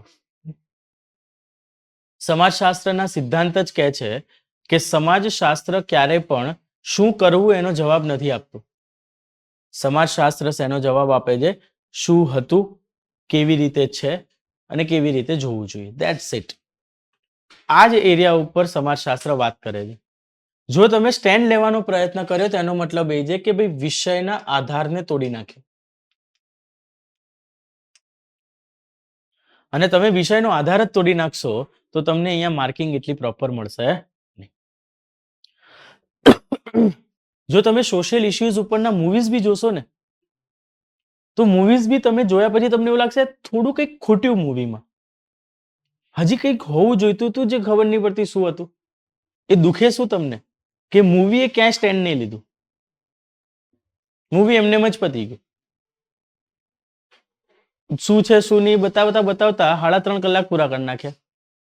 અને at the end of the moment you are thinking કે શું થયું અહીંયા. થવું તો આ જોઈતું હતું. કારણ કે ત્યાં તમે એક સામાન્ય નાગરિક તરીકે એની પરિસ્થિતિ જોવો છો. જ્યારે લેખક જેણે મૂવી લખ્યું છે એ સમાજના પોઈન્ટ ઓફ વ્યૂથી લખે છે, એટલે કે સમાજશાસ્ત્રના આધારના ઉપર પોતાની સ્ક્રિપ્ટ બનાવે છે. તો આન્સરની અંદર હંમેશા ધ્યાન રાખવાનું, જે લોકો મેન્સમાં અપિયર થવા જઈ રહ્યા છો, જે નથી થવાના હમણાં ટૂંક સમયમાં, ભવિષ્યમાં થશો તો બી કંઈ કાલ ઉઠીને સમાજશાસ્ત્રના નિયમો બદલાઈ જશે નહીં. તો આન્સર લખતા હોય ત્યારે હંમેશા એક વસ્તુનું ધ્યાન રાખવાનું, સ્ટેન્ડ લેવાનું થતું. ધાર્મિક મુદ્દા પર પ્રશ્ન આવે છે, શહેરીકરણ પર પ્રશ્ન આવે છે, તો હંમેશા એક બેલેન્સ પોઈન્ટ ઓફ વ્યૂને બનાવવાનો પ્રયત્ન કરવાનો. અને ક્યારે બી આ ક્વેશ્ચન્સની અંદર તમને સ્ટેન્ડ લેવાનું કહેશે બી નહીં. એવા પ્રશ્નો આજ દિન સુધી એ લોકો પૂછતા બી નથી. તો સૌથી પહેલી વસ્તુ, તમારા સ્ટેન્ડને લઈને હંમેશા યુધિષ્ઠિર જેવી પરિસ્થિતિમાં રહેવાનું કે પેપર ચેકર સમજી જ ના શકો જોઈએ તમે શું કહેવા માંગો. ઇન ધ સેન્સ કે તમે ક્યાં ઉભા છો, હે ને, સમજાવો તો પડશે કે શું લખ્યું લાલા, હે ને, અમે લોકોએ, બરાબર. અને બીજી વસ્તુ, સમાજશાસ્ત્ર ભારતીય સમાજના જે પણ પ્રશ્નોના ઉત્તર છે એ ઉત્તર લખતી વખતે તમારે રેફરન્સ સ્ટડીઝ ઉપર વધારે જવું પડશે. જો રેફરન્સ સ્ટડીનો પ્રયોગ ના કર્યો તો તમે બાયસ થઈ જશો એ મુદ્દાની અંદર. કારણ કે તમે કોઈ એક વર્ગ, તમે કોઈ એક વિચારધારા, કોઈ એક સમુદાય અને કોઈ એક સમાજથી આવો છો, તો એની અપબ્રિંગિંગ તમારી ઉપર ઇમ્પેક્ટ કરશે ને કરશે. જો જાતીય વ્યવસ્થા ઉપર પ્રશ્ન પૂછાયો છે અને જ્યાં તમે જો જાતીય વ્યવસ્થામાં રેફરન્સીસ આપ્યા વગર કોઈ વિચારને નાખવાનો પ્રયત્ન કર્યો તો એ વ્યક્તિગત વિચારો તમને તબાહ કરી નાખશે. તો હંમેશા ધ્યાન રાખવાનું કે જ્યારે ઇન્ડિયન સોસાયટીના કે સોશિયલ ઇશ્યુઝના પ્રશ્નો લખતા હોઈએ ત્યારે હંમેશા એક બેલેન્સ પોઈન્ટને લઈને ચાલવાનું અને રેફરન્સ સ્ટડીઝ આપતા રહેવાનું કે ભાઈ ભારતીય સમાજની અંદર જાતિવાદ વ્યવસ્થા 21મી સદીમાં પણ છે, હે ને, તો એને રિફ્લેક્ટ ના થવું જોઈએ કે તમે વ્યક્તિગત ભડાસ કાઢો છો. નહીં, પ્રોપર એક્ઝામ્પલ જવું જોઈએ કે ભાઈ 2023માં ઝારખંડની અંદર આવું થયું હતું, ત્યાંથી હું કહું છું કે ભાઈ છે. રાજસ્થાનની અંદર 2024માં એક પર્ટિક્યુલર કોમ્યુનિટીના લોકોની જ્યારે જાન નીકળી રહી હતી ત્યારે એને મારવામાં આવ્યો, ઘોડાથી ઉતાર દેવામાં આવ્યો અને ગધેડા પર બેસીને એની જાન કાઢવામાં આવી. જ્યાં સુધી આવા સટીક ઉદાહરણ નહીં આપો, હે ને, ત્યાં સુધી ઇન્ડિયન સોસાયટીના ક્વેશ્ચન્સની અંદર માર્ક્સ નહીં મળે. બીજા જનરલ સ્ટડીઝના પેપર્સની અંદર કેવું છે, તમે કદાચ રેફરન્સ આપ્યા વગર વાત બી કરો છો, હે ને, તો એટલું સિરિયસ નોટ ઉપર કન્સિડરેશનમાં નહીં લે પેપર ચેકર, હે ને, કે અર્થવ્યવસ્થાને લઈને કે ભાઈ બંધારણને લઈને સંવિધાનને જોવાના બધાના પોતપોતાના નજરિયા છે. પણ સમાજને જો પોતપોતાના નજરિયાથી જોયું તો સામાજિક એકતાની સ્થાપના થઈ શકશે નહીં. તો સમાજને સમાજની નજરથી જોવાની આદત પાડવી પડશે, તો જ એક સારા બ્યુરોક્રેટ બની શકશો. અધરવાઇઝ સમજ પડી કે રોજ સાંજે તમારી ઓફિસની બહાર 100 લોકો પોસ્ટર લઈને બેઠા અને તમને રોજ સમજ નહીં આવતું કે આ રોજ મારી જ ઓફિસ કેમ હે આટલી બધી સરકારી ઓફિસીસ છે ત્યાં કોઈ નથી જતું અને મારે એકલા ત્યાં જ આવે જ બધા સરકાર સમજીને ઘણી વખત તમને ડિપાર્ટમેન્ટ બી નહીં આપે એવા હે કે ખબર છે કે તમે કેવા વ્યક્તિ છો તમે એક સારા એડમિનિસ્ટ્રેટર છો પણ આવા સોશિયલ સેન્સિટિવ એરિયાઝની અંદર તમને બેસાડવાનો મતલબ બનતો નથી ડિવાસ્ટિંગ કન્ડિશન ક્રિએટ થઈ જશે તો સમાજ બહુ સેન્સિટિવ છે હે ને એક ફૂલ આવે જેને તમે ટચ કરો તો મુરઝાઈ જાય એનાથી પણ વધારે સમાજ સેન્સિટિવ છે તમારે ટચ બી નથી કરવાનું તમે જોશો તો બી સમાજ મુરઝાઈ જશે હા હા જે બી હોય હે ને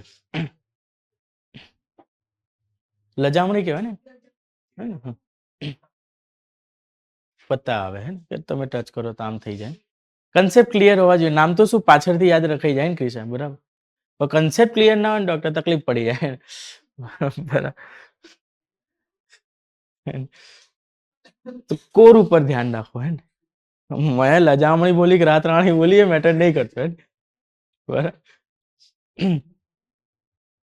બરાબર ડન કયા માઇન્ડસેટ સાથે આપણે ભણીશું જ્યારે ભારતીય સમાજ ભણો છો ત્યારે કયું માઇન્ડસેટ તમારી અંદર હોવું જોઈએ હે ને આ ક્લેરિટી એટલા માટે કે તમે મારી સાથે એક બીજો વિષય બી ભણો છો હે ને અને જ્યાં મારું વ્યક્તિત્વ આખું અલગ છે હે ને આ રીતે ત્યાં એ વિષય તમે મારી સાથે ભણી રહ્યા નથી હે ને તો દરેક વિષય અનુસાર વિષયની માંગ અનુસાર ભણાવવું પડે તો અર્થવ્યવસ્થાની માંગ કંઈક અલગ છે હે ને બરાબર ત્યાં આગળ આપણું શું પહેલા એ જોવાનું હે ને તો ત્યાં આપણો પર્સપેક્ટિવ અલગ હોય છે જો હું એ પર્સપેક્ટિવથી ભણાઈશ તો તમને એવું લાગશે કે આના વિચારો પર તો સમાજ તબાદ થાય હે ને આમાં સામાજિક એકતા કિલોમીટરો સુધી નહીં આવે બરાબર તો અહીંયા આગળ એ માઇન્ડસેટથી તમે લોકો નહીં આવો ના એ માઇન્ડસેટથી હું તમને ભણાઈશ ના એ માઇન્ડસેટ તમારે એક્ઝામમાં લઈને જવાનું જ આની માટે જો આ માઇન્ડસેટ ક્રિએટ કરી લીધું તો દર વર્ષે એક એસેનો ટોપિક સોશિયલ ઇસ્યુમાંથી હોય છે એવો અફલાતુન લખીને આવશો એસે હે ને કે પેપર ચેકર 1200 શબ્દ વાંચી જશે ને સમજ બી નહીં પડે ક્યારે એનો એસે વાંચવાનો પતી ગયો હે ને કારણ કે જેવું સ્ટેન્ડ લેવાનું શરૂ કરો એવો તમારો કન્ટેન્ટ ઓછો થતો જાય આ છે આમ છે આમ છે આમ છે આમ આમ આમ આમ આમ કરતા સમજ પડી 9 પત્તા ભરાઈ ગયા તમારા તમને એમ થાય કે હજી 4-5 પત્તા પેલા એસેનામાં લખી નાખો હે કે સંતોષ નથી થઈ રહ્યો એટલા માટે તમે જુઓ કે ધીરે ધીરે યુપીએસસી ની અંદર સોશિયોલોજી ઓપ્શનલ તરીકે ક્રેઝ વધ્યો છેલ્લા 5-7 વર્ષની અંદર સોશિયોલોજીનો ક્રેઝ બહુ વધ્યો કારણ કે એક્ઝામ પોઈન્ટ ઓફ વ્યૂથી બહુ બેનિફિશિયલ છે એક તો GS1 માં તમને હેલ્પ કરશે હે ને તમારું આખું સેગમેન્ટ છે કયું છે Indian society and social issues બીજું છે સોશિયલ જસ્ટિસ ત્રીજું એથિક્સના અમુક એવા એરિયાઝ છે કે જ્યાં તમને ઇન્ડિયન સોસાયટીથી પરિચિત થાઓ છો જેમ કે વેલ્યુ સિસ્ટમ ને બધા એરિયા છે ત્યાં બી તમે કોને જોવો છો ભારતના સમાજને જ જોવો છો ત્યાં વિશ્વના સમાજોને પણ જોવો છો અને ચોથો એરિયા જે છે એ છે એસે એનો મતલબ છે આ બાજુ એટલીસ્ટ 125 માર્ક્સ હોલ્ડ કરે છે આ ટોપિક બરાબર કારણ કે એક એસે કમ્પલસરી જે પૂછશે જ સેક્શન 1 આ તો બી ની અંદર એકાદ એસે હશે કે જે સોશિયલ ઇશ્યુથી સંબંધિત હશે આ બાજુ એટલીસ્ટ તમે લોકો 40-50 માર્ક ઇન્ડિયન સોસાયટીની સમજથી મેળવી શકવાની સંભાવનાઓ ધરાવો છો કે એટલું હોલ્ડ કરે છે ઇન્ડિયન સોસાયટી ડાયરેક્ટ આ બાજુ પણ એટલીસ્ટ 50 માર્કની એવરેજ પકડીને ચાલુ 3 વિષય છે 10-10 5-5 ક્વેશ્ચન આવે તો 50 માર્કની એવરેજ આઉટ અહીંયા આગળ થઈ જાય સોશિયલ જસ્ટિસના બી 2 ક્વેશ્ચન એટલીસ્ટ આવે છે તો 20 માર્કની એવરેજ હું અહીંયા આગળ માનીને ચાલો 50 ને 20 70 અને 50 130 અને 125 350 માર્ક 300 માર્ક આજુબાજુ તમારો એક વિષય હોલ્ડ કરે સૌથી ડાયનેમિઝમ કોઈ ટોપિક્સ ધરાવતા હોય આખા સિલેબસની અંદર તો એ બે જ એરિયા છે એક ઇન્ડિયન સોસાયટી અને બીજું છે પબ્લિક એડમિનિસ્ટ્રેશન પબ્લિક એડમિનિસ્ટ્રેશનનું બી વેટેજ આટલું જ છે અને આ વખતે જેટલા લોકો મેન્સ લખવા ગયા આ બંનેને ઇગ્નોર કરી ગયા આ વખતે માર્ક આવે જુઓ લોકોના. કેમ કે ભાઈ તમે જુઓ તો ખરા કેટલી જગ્યા ઉપર ડાયરેક્ટલી હિટિંગ એરિયાઝ છે હે ને. આ મેન સિવાય કઈ છે નહીં આ ટોપિક્સ હે ને. એવું નહીં થાય પ્રિલિમમાં પૂછશે કે હિમાલ દુર્ખીમના વિચાર જણાવો હે ને, કે નિમ્નલિખિતમાંથી કયા વિચાર હિમાલ દુર્ખીમના છે, કે નિમ્નલિખિતમાંથી કઈ વસ્તુ શ્રીનિવાસને નથી કીધી હે ને. એવું નહીં થાય બરાબર. કે આંદ્રે બેતે રામપુરની સ્ટડી કરી હતી, તારાપુરની સ્ટડી કરી હતી હે ને. તો વસ્તુ એ છે આનો ઇમ્પોર્ટન્સ પોતાનામાં વધારે છે. આ વિષયની અંદર તમારી પકડ ત્યારે જ આવશે જ્યારે તમે ડિસ્કશનની અંદર પાર્ટિસિપેટ કરશો અને ડિસ્કશનને સમજી શકશો. જો વન વે ભણવાનું શરૂ કર્યો આ વિષય હે ને, તો અત્યારે જેટલો ક્લાસ છે લેક્ચર પતાવતો હોઈશ ત્યાં સુધીમાં અડધાથી બી અડધા થઈ જશો. લોડ પડશે ને 4 કલાકના સેશનની અંદર તમને એ વસ્તુને ડાયજેસ્ટ કરવી લોડ પડશે. જેને રસ હશે સમાજને જોવાનો ઓળખવાનો એને વાંધો નહીં આવે, મજા આવી રાખશે. બાકી ઊંઘ આવવાનું શરૂ થઈ જશે હે ને, તો તકલીફ પડશે બરાબર. તો તમે જે રીતે સમાજને જોવો છો, સમજો છો, જ્યારે વસ્તુ પર પહોંચીએ, ડિસ્કસ કરતા હોઈએ ત્યારે તમારી સાઈડથી વેલ્યુ એડિશન્સ આવવા જોઈએ કે સર આ આમ છે, આમ કેમ નથી. જ્યાં સુધી એ ડિસ્કશનનો એરિયા નહીં લઈ જાઓ ત્યાં સુધી એસેની અંદર સોશિયલ ઇસ્યુ પણ નહીં લખી શકો. એક ફિલોસોફિકલ લખવાનું ને એક સોશિયલ ઇસ્યુ પર લખવાનું, મજા આવશે. વેરિએશન્સ મળશે તો કંટાળો નહીં આવે 3 કલાકમાં પેપર લખવાનું. 2 ફિલોસોફિકલ લખવા ગયા થાકી જશો. જો ફિલોસોફી સારું છે તો કોઈ વાંધો નથી, પણ ફિલોસોફી નથી સારું તો કરંટ ઉપર કન્ટેન્ટ એટલો બધો નહીં હોય તો એ મુદ્દા ઉપર હે ને, તો ત્યાં સોશિયલ ઇસ્યુ તમને બચાવવા આવશે. અને વ્યક્તિ ડૂબે ત્યારે સૌથી પહેલો સમાજ જ બચાવવા આવે.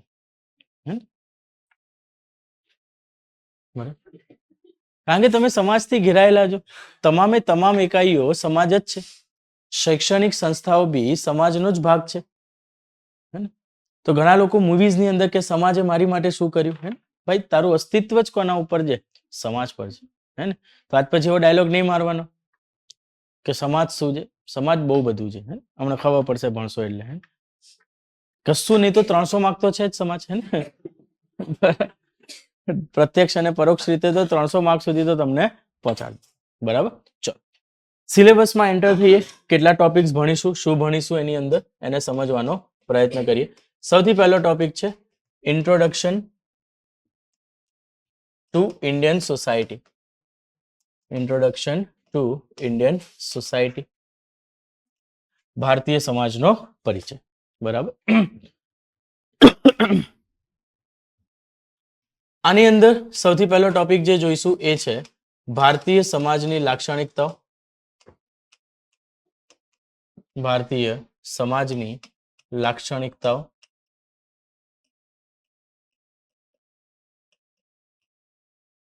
પછી જોઈશું હે ને ભારતીય સમાજની ઘણી બધી લાક્ષણિકતાઓ છે. 8-10 લાક્ષણિકતાઓને ભણવાનો પ્રયત્ન કરીશું, જેના દ્વારા ઇન્ડિયન સોસાયટી ઉપરનો તમારો એક પોઈન્ટ ઓફ વ્યૂ શું થઈ શકે, ધીરે ધીરે બિલ્ડ થવાનો શરૂ થઈ શકે. લાક્ષણિકતાઓ ભણ્યા પછી હું વિચારીશ કે તમને ઇન્ડિયન સોસાયટીના એવોલ્યુશનમાં લઈ જાઉં કે ના લઈ જાઉં. જો ડાયજેસ્ટ કરવાની કેપેસિટીમાં હશો તો એવોલ્યુશનમાં લઈ જઈશ, અધરવાઇઝ વર્ણ વ્યવસ્થા જ્યારે ભણાઈશ, જાતિવાદી વ્યવસ્થા જ્યારે ભણાઈશ ને ત્યારે ભારતીય સમાજનો ઉદ્ભવ સમજાઈશ.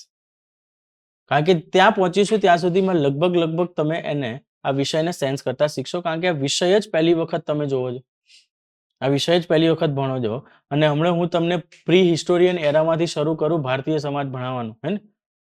ગુફામાં રહેતા હતા અને ત્યાંથી 5 BHK ફ્લેટની અંદર આવ્યા હે ને. આ ભારતીય સમાજનું એવોલ્યુશન સમજવા માટે લગભગ કેટલા હજારો વર્ષોનો ઇતિહાસ જોવો પડે, વૈદિક કાળ ભણવો પડે અને તમને એક મોમેન્ટ ઉપર એવું ફીલ થઈ જશે કે હિસ્ટ્રીનો લેક્ચર છે કે સોસાયટી.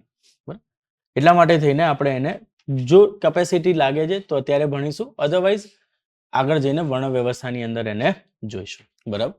તો ભારતીય સમાજની લાક્ષણિકતાઓ અને ત્યારબાદ ભારતીય સમાજની સંસ્થાઓને જોઈશું. ભારતીય સમાજની સંસ્થાઓ અને ભારતીય સમાજની સંસ્થાઓને સમજવાની અંદર સૌથી પહેલા જોઈશું પરિવાર, કિનશિપ, ફેમિલી.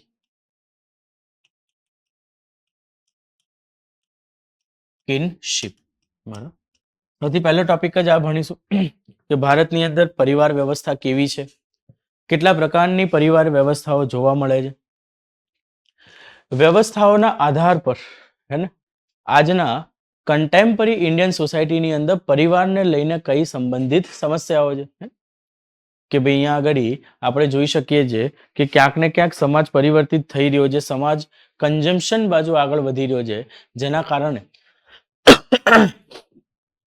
જે એક બેઝિક હાઉસહોલ્ડ એક્સપેન્ડિચર્સ હોવા જોઈએ એ જોવા મળતા નથી.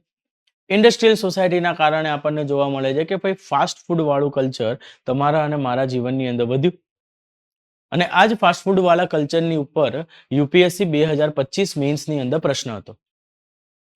બરાબર, તો બેઝિક ફેમિલી સિસ્ટમમાંથી જરૂરી નથી કે ડાયરેક્ટ પ્રશ્ન પૂછે કે જોઈન્ટ ફેમિલી સિસ્ટમ કોને કહેવાય, ન્યુક્લિયર ફેમિલી સિસ્ટમ કોને કહેવાય, નહીં. બની શકે અહીંયાથી પ્રશ્ન એવા પણ આવી શકે કે ઇર્દ ગિર્દ ચાલતી વ્યવસ્થાઓના પ્રભાવ પરિવાર ઉપર શું પડે. કેમ એવું? 2022 ની અંદર યુપીએસસી GS1 મેઇન્સની અંદર પ્રશ્ન હતો. આમાં મેજોરિટી રેફરન્સ યુપીએસસીમાં જ જશે પ્રીવિયસ યરનો, કારણ કે એક જ મેઇન્સ થઈ જાય આમાં, હે ને. તો હજી રેફરન્સ સ્ટડી આપવી થોડી ટફ છે કે આ ટ્રેન્ડ પરથી જીપીએસસી પૂછે. તો જ્યાંથી એને સિલેબસને એડપ્ટ કર્યો છે એના જ ટ્રેન્ડને સમજવાનો પ્રયત્ન કરીશું. બરાબર, 2022 ની અંદર યુપીએસસી ની અંદર મેઇન્સમાં એક પ્રશ્ન પૂછાયો અને એ પ્રશ્ન શું હતો કે ભાઈ વર્ક ફ્રોમ હોમ જે છે 2020 ની અંદર ભારતીયો સૌથી પહેલી વખત આ શબ્દ સાંભળ્યો, હે, વર્ક ફ્રોમ હોમ. કે અચ્છા, હે ને, કે સ્ટુડન્ટ લાઈફમાં જે કરતા હતા એને શું કહેવાય? વર્ક ફ્રોમ હોમ કહેવાતું હતું. આ વર્ક ફ્રોમ હોમની ભારતની પરિવાર જેવી સંરચના ઉપર શું પ્રભાવ પડે? તમને ક્વેશ્ચન જોઈને એવું લાગે કે ઓહો કે 5000 શબ્દ લખવાની પડતો કે મારા દુઃખ એવા બતાવું COVID-19 ના, હે ને. પેપર ચેક રોતો રોતો કે 250 માર્કના પેપરમાં 350 માર્ક આપે કે, અને લખવાનું ચાલુ કર્યું, સમજ પડી કે 20 શબ્દોની અંદર જવાબ પૂરો થઈ જાય કે બહુ તકલીફ પડી. બસ હવે શું તકલીફ પડી એને સેન્સ જ નહીં કરી શકતા આપણે. શું તકલીફ પડી? બહુ તકલીફ પડી, હે ને. સૌથી પહેલી તકલીફ પડી કે ભારતની અંદર ડોમેસ્ટિક વાયોલન્સે પેસ પકડી, હે ને. એક સોશિયલ પોઈન્ટ ઓફ વ્યૂથી તકલીફ પડી, ક્રિમિનલ પોઈન્ટ ઓફ વ્યૂથી તકલીફ પડી, લોકો બેરોજગાર થતા ગયા, માનસિક સંતુલન ખોતા ગયા, સાયકોલોજીકલ ઇમ્પેક્ટ્સ બહુ બધી થઈ પરિવાર વ્યવસ્થાઓ ઉપર, હે ને. રોજ રહેવાની આદત નથી એક આખો દિવસ પોતા એકબીજાની જોડે, હે ને. આજે હું તમને એમ કહું આખો દિવસ ઘરે રહેવાનું, નહીં રહી શકો, રહ્યા જ નથી આપણે. નાના હતા 6 વર્ષના હતા એ પછી લગભગ જો તમે એમ કહી શકો કે હા મારા મમ્મી પપ્પા સાથે મેં દિવસના 14 કલાક વિતાયા, સંભવ જ નથી, હે ને. કારણ કે 9 થી 10 કલાક તો સ્કૂલમાં અવર જવર ને 8 કલાક સ્કૂલના જતા રહેતા હતા. ઘેર આયા, બેગ ફેંકી રમવા, ફરી પાછા આયા, બેગ ઉઠાઈ ક્લાસમાં, ફરી બેગ ફેંકી હોમવર્ક કરવા, સુઈ ગયા. તો જે 6 વર્ષ સુધી પરિવાર જોડે તમારો મેળ મિલાપ હતો એ 6 વર્ષ પછી તમારો મેળ મિલાપ ગ્રેજ્યુઅલી ઘટતો ગયો અને કોવિડની કર્ફ્યુઝ અચાનક આવીને એમ કે 24 કલાક જોડે રહેવાનું. આપણા જ લોકો છે પણ આદત તો હોવી જોઈએ, હે ને. अपने तो अपने होते लेकिन आदत का भी क्या करे, है ना. છે જ નહીં, આદત જ નથી રહેવાની. દિવસના 14 કલાક બહારનો સૂરજ જોવાની આદત છે તો ઘરનો ચાંદ જોવો ગમે નહીં, હે ને. તો તકલીફો પડવા લાગી પારિવારિક વ્યવસ્થાઓની અંદર. એ ચાંદના ડાઘા દેખાવા લાગે એકબીજાને, હે ને. પહેલા એમ થતું કે ચાંદ કી ખૂબસૂરતી કુછ ઓર હી હે, ને. હવે ચાંદના ડાઘા દેખાવા લાગ્યા, જેના કારણે ડાયવોર્સ રેટ વધ્યો. 2020 થી 2025 ભારતીય સમાજમાં ડાયવોર્સ રેશિયો બહુ ઉપર ગયો છે. જે એવરેજ હતો એ દશકનો જે એવરેજ હતો તો એટલો 5 વર્ષની એવરેજ છે. હજી બીજા 5 બાકી છે. 26 હમણાં 3-4 દાડા પછી ચાલુ થાય, હે. તો હજી તો ડબલ થશે રેશિયો આખો. તો આ પ્રભાવ છે. તમે શું વીત્યું, હે ને, COVID-19 પર એ નતું લખવાનું. પરિવાર વ્યવસ્થાની અંદર શું પરિવર્તન આયા વર્ક ફ્રોમ હોમના કારણે એ લખવાનું છે. તો એક વખત વર્ક ફ્રોમ હોમ પૂછાઈ ગયું, બની શકે કદાચ જીપીએસસી કોપી પેસ્ટ કરે, હે ને, એમની આદત પ્રમાણે, કે યુપીએસસી ને એ ગોડફાધર માને છે અને યુપીએસસી ના ક્વેશ્ચન્સને કોપી પેસ્ટ કરતા હેસિટેટ ફીલ નથી કરતો કે પિતૃ સંસ્થામાંથી હે ને ક્વેશ્ચન ઉઠાવવા કોઈ પાપ છે નહીં, બરાબર. તો કદાચ બદલે, તો વર્ક ફ્રોમ હોમ ના બદલે સૌથી પહેલો પ્રશ્ન એ પરિવાર ઉપરથી પૂછે કે ભાઈ ઇન્ડસ્ટ્રીયલ સોસાયટી, કારણ કે એની માટે તો પહેલી વાર છે, ભલે યુપીએસસી 2 વાર પૂછી લીધો હોય પણ એની માટે તો શું છે, પહેલી વાર. 2014 થી 2025 ના ઇન્ડિયન સોસાયટીના જે પ્રશ્નો પૂછાયા છે એ અનુરૂપ ભણી લઈશું. આવનારા 5 વર્ષ માટે જીપીએસસી નો બેઝ રેટ જ એ છે કે યુપીએસસી ને જ આધાર માનીને એના પ્રશ્નોનું નિર્માણ કરશે. જ્યાં સુધી એક 2-3 એક્ઝામને સાયકલિક ફોર્મમાં કન્વર્ટ નહીં કરે એ લોકો, ત્યાં સુધી ઇન્ડિયન સોસાયટી ઉપર પોતાના નવા ક્વેશ્ચન ફ્રેમ કરી શકશે નહીં. અને ત્રીજી મેન્સ તો લખવાની થતી નહીં, હે ને, પહેલી બીજીમાં જ આપણે બોરિયા બિસ્તરા બાંધીને કાં તો સિલેક્શન, કાં તો બીજી કોઈક નોકરી લઈ લેવાની, પછી ભલે ગમે તેવા પ્રશ્નો પૂછે, કોઈ ટેન્શન નહીં, બરાબર. તું ત્યાં પૂછે રાખ લાલા, હે ને, ભાઈ કોઈનાથી ડરતો નથી, બરાબર. તો છેલ્લા 10 વર્ષના જેટલા બી પ્રશ્નો છે આ એરિયામાંથી જે પૂછાઈ ગયા છે એનો બેઝ અને એની આજુબાજુ આજના સમયની અંદર કન્ટેમ્પરરી કેવું ચાલી રહ્યું છે ત્યાંથી પ્રશ્ન પૂછાઈ શકે છે. આ 2 મેથડને ફોલો કરીને આખા સબ્જેક્ટને જોવાનો પ્રયત્ન કરીશું. પછી બીજી જે સંસ્થા જોઈશું, હે ને, એ જોઈશું વિવાહ, હે ને, વિવાહ સંસ્થા છે, બરાબર, વ્યવસ્થા નથી, એ શું છે, સંસ્થા છે, હે ને. એ કસ્ટમ થોડી છે, એ કસ્ટમ તો બહુ પાછળ જઈને બની. સૌથી પહેલા તો એને સંસ્થાના સ્વરૂપે સ્વીકારી, કારણ કે વિવાહ વગર પરિવારનું નિર્માણ થઈ શકશે નહીં. અને જે સોશિયલ ઓર્ડર્સ છે, સમાજની જે વ્યવસ્થાઓ છે, એને લેગેસીમાં શિફ્ટ કરવા માટે થઈને જ પરિવાર વ્યવસ્થાનું નિર્માણ થયું, પરિવાર સંસ્થાનું નિર્માણ થયું, સોરી, વિવાહ સંસ્થાનું નિર્માણ થયું. કે સમાજે પોતાને ચલાવવા માટે જે તે સમય ઉપર અમુક આધાર બનાવ્યા હતા કે આ આધાર ઉપર સમાજ શું કરવો જોઈએ, ચાલતો રહેવો જોઈએ. હવે એ આધાર આવનારી પેઢીને જણાવશે કોણ? તો એક એવી સંસ્થા બનાવવી પડે કે જે લોકો આ આધારને વળગીને જીવ્યા રહે.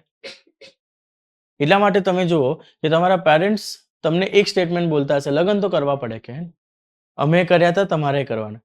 તમને એમ થાય કે તમે કર્યા હતા, અમારે શું વાંધો છે, હે ને, અમે શું કરવા કરીએ, બરાબર નહીં. તમે પણ જ્યારે વિવાહ સંસ્થાની અંદર જોડાશો, જ્યારે તમે ભવિષ્યની પેઢીને ભારતીય સમાજના મૂલ્યો ટ્રાન્સફર કરતા હશો, ત્યારે તમે સેમ સ્ટાન્ડર્ડ પર હશો. કારણ કે વિવાહ સંસ્થાની સંરચના જ એવી છે કે સમાજના લો એન્ડ ઓર્ડરને, સમાજની વ્યવસ્થાઓને વળગીને રહેવાનું છે અને લેગેસી ટુ લેગેસી ટ્રાન્સફર કરવાનું છે. એટલા માટે વિવાહ સંસ્થા બનાવી. જે આ કરવામાં અક્ષમ હશે ત્યાં વિવાહ વિચ્છેદ થશે, એટલે કે ડાયવોર્સ આવશે. હે ને, ડાયવોર્સને ગુજરાતીમાં શું કહેવાય? વિવાહ વિચ્છેદ. હે ને, હા, ભાગોળે બેહીન પેપર લખવાના જો, હે, ભાગોળે બેસશો? પેપર લખવા માટે ક્યાં બેસવાના છો? ક્લાસરૂમની અંદર ને. તો પછી છૂટાછેડા, આ શું વાત થઈ? લેમેન લેંગ્વેજ છે, લેમેન લેંગ્વેજ છે. પેપર લખવાની માટે જે શબ્દનો પ્રયોગ થાય એ છે વિવાહ વિચ્છેદ, કે વિવાહ છૂટા પડ્યા. છૂટાછેડા શેના? લો, પેપર ચેકર શા માટે એવું સમજે કે તમે અહીંયા છૂટાછેડા લખ્યા એ વિવાહથી સંદર્ભિત છે? કેમ સમજે? જે ઓફિશિયલ ટર્મિનોલોજી છે ડાયવોર્સ માટેની, હે ને, જે વિષયની અંદર જે ટર્મિનોલોજી સ્વીકૃતિ થઈ છે એ કઈ છે? વિવાહ વિચ્છેદ છે. હે ને? તો જે લોકો આ સમાજના લો એન્ડ ઓર્ડરને કે આ સિસ્ટમને કેરી ફોરવર્ડ કરવા સક્ષમ નથી, એ લોકો વિવાહ વિચ્છેદની અંદર પરિવર્તિત થાય છે. હે ને, મેજોરિટી જ્યારે ડાયવોર્સ થાય ત્યારે ડાયવોર્સની અંદરના કારણો એ આવે કે ભાઈ આણે આમ કર્યું જે મન ના ફાવ્યું. ડાયવોર્સ તો બેઝિક રેટ એક જ છે, મન ના ફાવ્યું. એનો મતલબ એ છે કે ભાઈ જે વિવાહની જે સંસ્થાએ જે નીતિ નિર્માણ કર્યું હતું, જે વ્યવસ્થાઓનું સર્જન કરેલું હતું, એ વ્યવસ્થાઓના સર્જનથી આગળ જવાનું હતું, એ વ્યવસ્થાઓને આગળ લઈને વધવાનું હતું, પણ એ વ્યવસ્થાઓની અંદર ફાવે એવું હતું નહીં.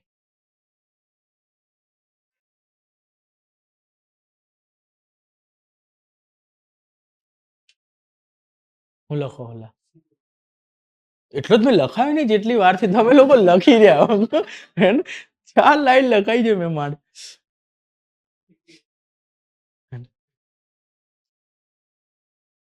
બંધ કરો હે ને સિલેબસ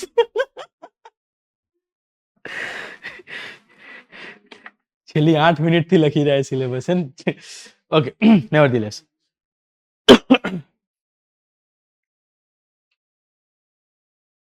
અને જ્યારે આ વર્ક ફ્રોમ હોમ નો પ્રભાવ જ્યારે પડ્યો ત્યારે એ વસ્તુ એ બી થઈ કે એ જે લો એન્ડ ઓર્ડરની વ્યવસ્થા હતી કેરી ફોરવર્ડ કરવાની ક્ષમતા સમાજ પાસે રહી નહીં. સમાજના અમુક વર્ગ પાસે ના રહી અને આપણને ડાયવોર્સ જેવી સિસ્ટમની અંદર અપલિફ્ટમેન્ટ જોવા મળે. અને તમે દર મહિને 2 મહિને આજુબાજુ હવે તમે સાંભળતા હશો જેટલા લગ્ન થાય જેટલા ડાયવોર્સ થાય છે. પહેલા આટલું કોમન નહોતું ડાયવોર્સ રેશિયો. કોવિડ પછી ડાયવોર્સ રેશિયો બહુ કોમન થઈ ગયો. તો આ જે વર્ક ફ્રોમ હોમની અસર છે એ અહીંયા બી તમે જોડી શકો. તો બધા જ ક્ષેત્રો ઉપર ક્યાંક ને ક્યાંક વર્ક ફ્રોમ હોમનો પ્રભાવ પડ્યો છે અને આ બધા જ પ્રભાવ પરિવાર વ્યવસ્થાની ઉપરથી જોવા મળે. બરાબર. તો મુખ્ય 2 સંસ્થાઓ ભણીશું હે ને, એક છે પરિવાર અને એક છે વિવાહ. ત્રીજી સંસ્થા જે ભણીશું એ છે જાતિવાદી વ્યવસ્થા. જાતિવાદી વ્યવસ્થા. બરાબર. એન્શન્ટ ટાઈમથી કાસ્ટિઝમને જોતા આવીશું, સમજતા આવીશું, કાસ્ટિઝમના બદલાતા સ્વરૂપને સમજતા આવીશું અને આજના કન્ટેમ્પરરી ટાઈમની અંદર જેને સંવૈધાનિક સમાજ કહેવાય છે કે જે સંવિધાનથી ચલિત સમાજ છે એની અંદર કાસ્ટિઝમનું શું હોલ્ડ છે કે કેવું સ્વરૂપ છે.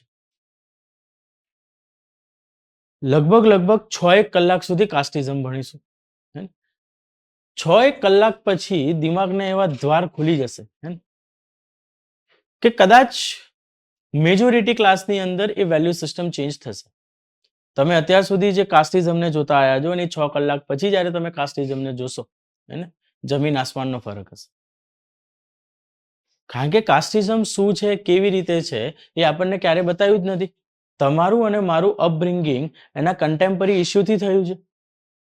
એનું આજનું જે સ્વરૂપ છે એને જોતા તમે હું મોટા થયા છીએ.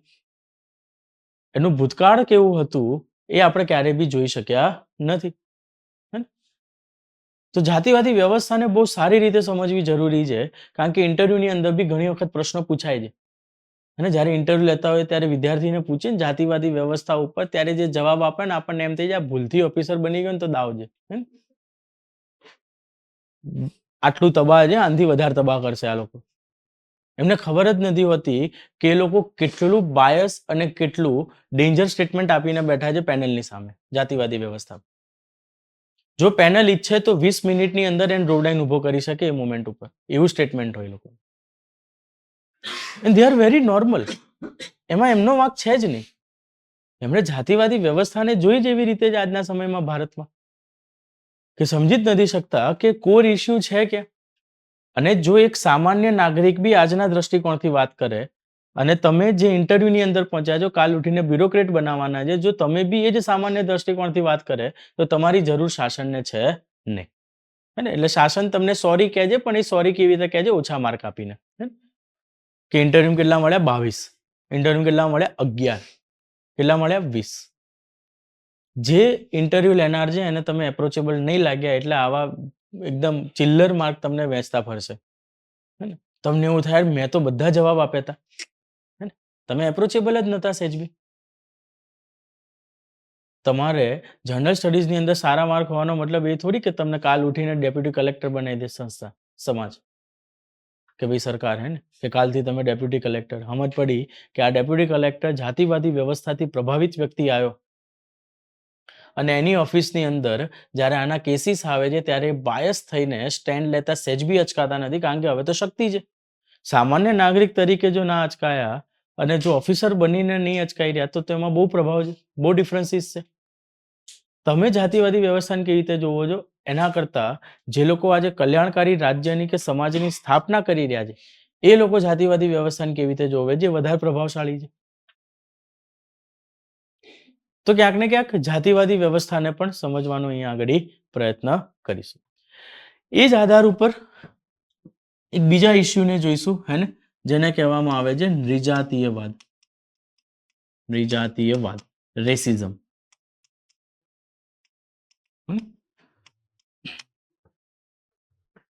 ચાઇનીઝની લારી ઉપર જે બી વ્યક્તિ ચાઇનીઝ વેચે, તમારા માટે બધા કહેવા જે લોકો ચાઇનાથી આવેલા છે. એક પર્ટિક્યુલર રેસ, પ્રજાતિના લોકો આપણી માટે બધા ચાઇનાથી છે. જાપાનના લોકો બી ચાઇનાથી છે, કોરિયાના લોકો બી ચાઇનાથી છે, ભારતના 7 સિસ્ટર્સના લોકો બી ચાઇનાથી છે, વિયેતનામના લોકો બી ચાઇનાથી છે, અને ચાઇનાના લોકો તો ચાઇનાથી તો છે જ, હે ને? ના, નેપાળી બી ક્યાંથી છે? ચાઇનાથી છે. બધા ચાઇનીઝ છે આપણી માટે, હે ને? કેમ? કારણ કે તમારા અને મારા દિમાગની અંદર રેસિઝમને લઈને એ લેવલ સુધી રૂટ્સ છે, હે ને? કે પર્ટિક્યુલર બોડી શેપ્સ પર્ટિક્યુલર જગ્યાએથી આવે છે, પર્ટિક્યુલર લુક્સ પર્ટિક્યુલર જગ્યાએથી બિલોંગ કરે છે. સહેજ શ્યામ સરખો વ્યક્તિ હશે એટલે સીધું જ બોલી દેવાનું અચકાયા વગર, હે ને? South Indian, દ્રાવિડિયન.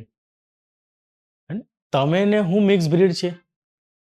દ્રાવિડિયન પ્યોર બ્રીડ છે, ભારતની પ્યોર રેસ છે, ઇન્ડિયાની, હે ને?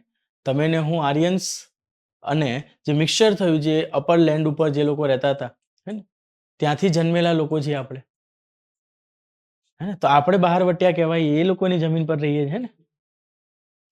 આ સહન નહીં થાય કે તું આવું કેવી રીતે બોલે બે, હે ને? અને તમે એ લોકોને બોલતા સહેજે નહીં અચકાતા. આસામનો કોક વ્યક્તિ દેખાય એટલે સીધું મોઢામાંથી એક શબ્દ નીકળે, હક્કા નૂડલ્સ આવે, હે ને? ભાઈ, હક્કા ત્યાંની ટ્રાઇબ છે, હે ને? હક્કા ચાઇનાની ટ્રાઇબ છે, એ લોકોના ફૂડને હક્કા નૂડલ્સ કહેવાય. એ લોકોનું જે ડેલી ફૂડ હતું એને હક્કા નૂડલ્સ કહેવામાં આવે. હવે તમે આખી પ્રજાતિ સાથે જોડી દીધા એ લોકોને, જેના કારણે આજે તમે લોકો ભારતની અંદર ક્ષેત્રવાદની સમસ્યા જોવો છો, તો નિજાતીયવાદથી ક્ષેત્રવાદ સમજીશું, બંને ભેગા સમજીશું, બરાબર?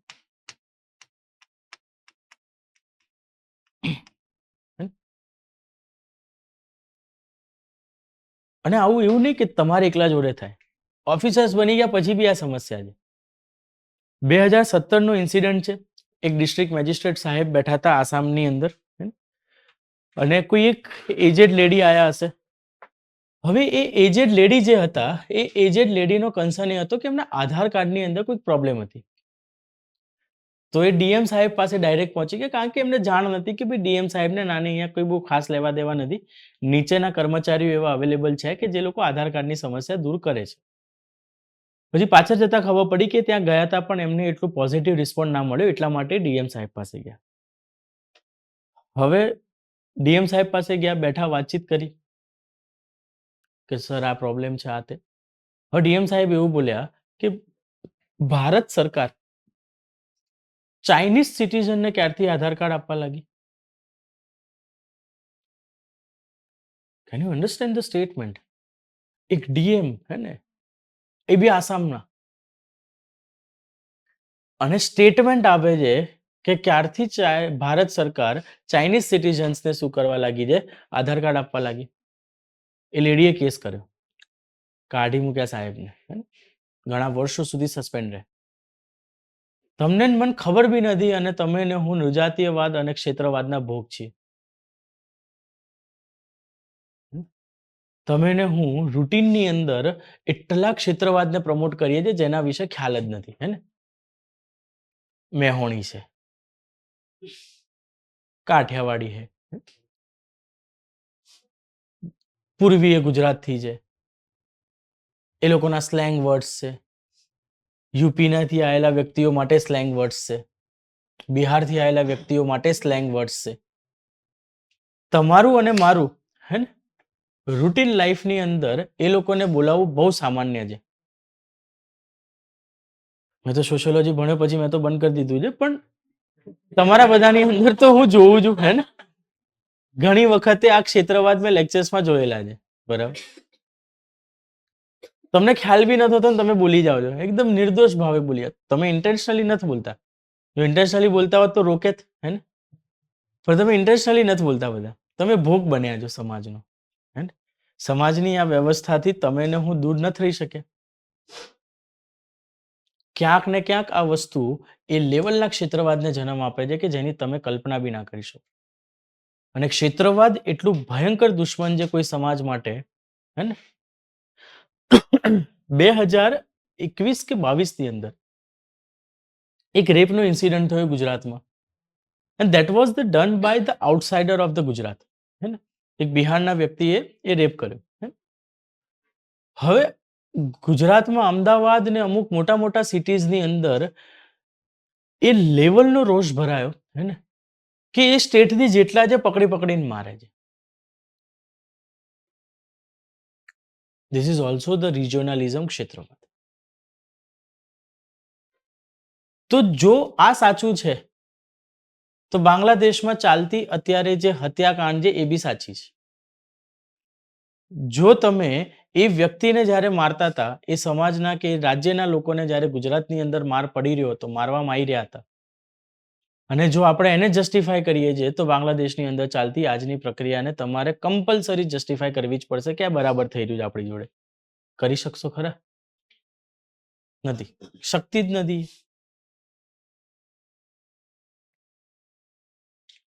કારણ કે એ લોકો બી એ જ કરી રહ્યા છે ને, આઉટસાઇડરને જ મારી રહ્યા છે. આપણે આઉટસાઇડરને મારતા હતા, એ લોકો આઉટસાઇડરને મારે. શું ખોટું છે? જો એ ઇન્સિડન્ટ સાચો તો આ ઇન્સિડન્ટ બી સાચો. જો એ ખોટો તો આ બી ખોટો.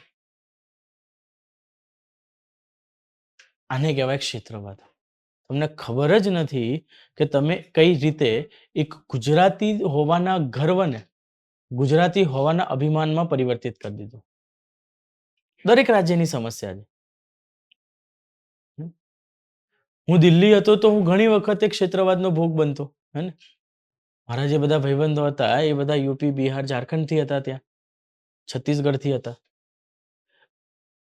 સોશિયોલોજીના ક્લાસની અંદર એ લોકો મારી જોડે ક્ષેત્રવાદ રમે, હું એમની જોડે રમું. અમને ખબર જ નહીં અમે બધા ક્ષેત્રવાદને પ્રમોટ કરે જઈએ છીએ.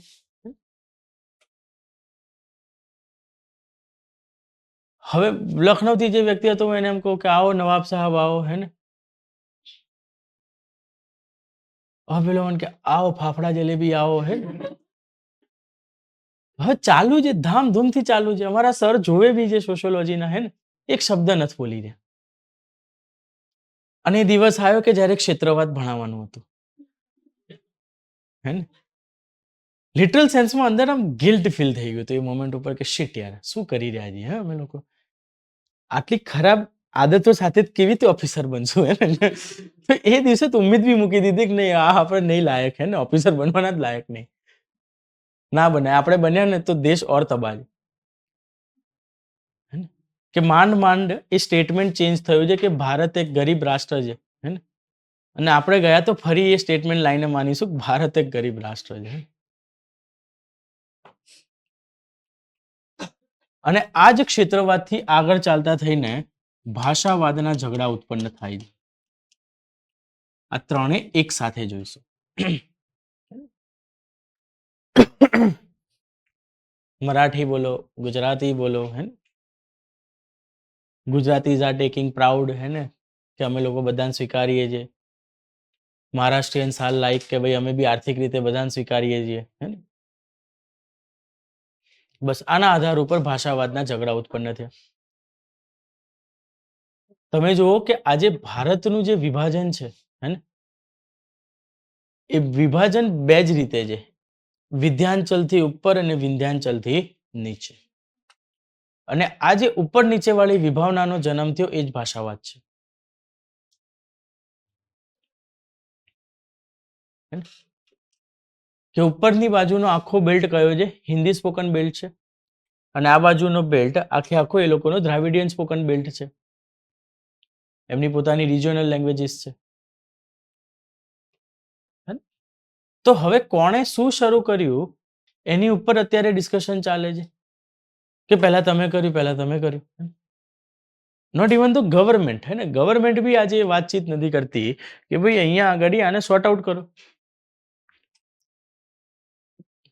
ગુજરાત સરકાર પાછલા બહાનેથી બોલે છે, MLA લોકો જોડેથી બોલાવડાવે કે મહારાષ્ટ્રએ ખોટું કર્યું, આ ભાષાકીય ઝઘડાઓ નતા કરવાના. આ બાજુ મહારાષ્ટ્રન ગવર્મેન્ટ પાછળના બહાનેથી MLAના મોઢાથી બોલાવડાવે, ગુજરાતના લોકોએ ખોટું કર્યું, આવું ના કરાય કે. But no one was interested at that time કે ભાઈ અહીંયા આગળ પરમેનન્ટ સોલ્યુશન શોધીએ. અને ધીરે ધીરે ક્ષેત્રવાદ એક સમસ્યા બનતું ગયું છે આજે. અને એક ક્ષેત્રવાદ ભાષાવાદને જન્મ આપે છે. તમારી એન્ટાયર ટ્રીટિંગ, હે ને, તમને કેવી રીતે ટ્રીટ કરવામાં આવશે એ તમારી ભાષા પર આધારિત છે આજે. જો તમારી ભાષા પકડાઈ ગઈ તો તમારી ટ્રીટ કરવાનું નેચર બી બદલાઈ જશે લોકોનું. તમને ગાંધીનગરની બધા અંદરની અંદર ફીલ નહીં થાય ક્યારે બી. ગાંધીનગર મેટ્રોપોલિટન સિટી નથી, હે ને. અમદાવાદની અંદર જો તમે રહેતા હો, અમદાવાદની અંદર કામ કરતા હો તો તમને ફીલ થાય કે હા, હે ને, ભાષાના આધાર પર સ્વીકૃતિ છે ભાઈ. આજે બી મને યાદ છે કે અમારા એક મિત્ર છે કે જેમણે યુપીએસસીના 4 ઇન્ટરવ્યુ આપ્યા હતા. 9 અટેમ્પ્ટ એમણે ટોટલ પૂરા કર્યા હતા યુપીએસસીના. એમાંથી ટોટલ એમણે 6 અટેમ્પ આપ્યા યુપીએસસીના.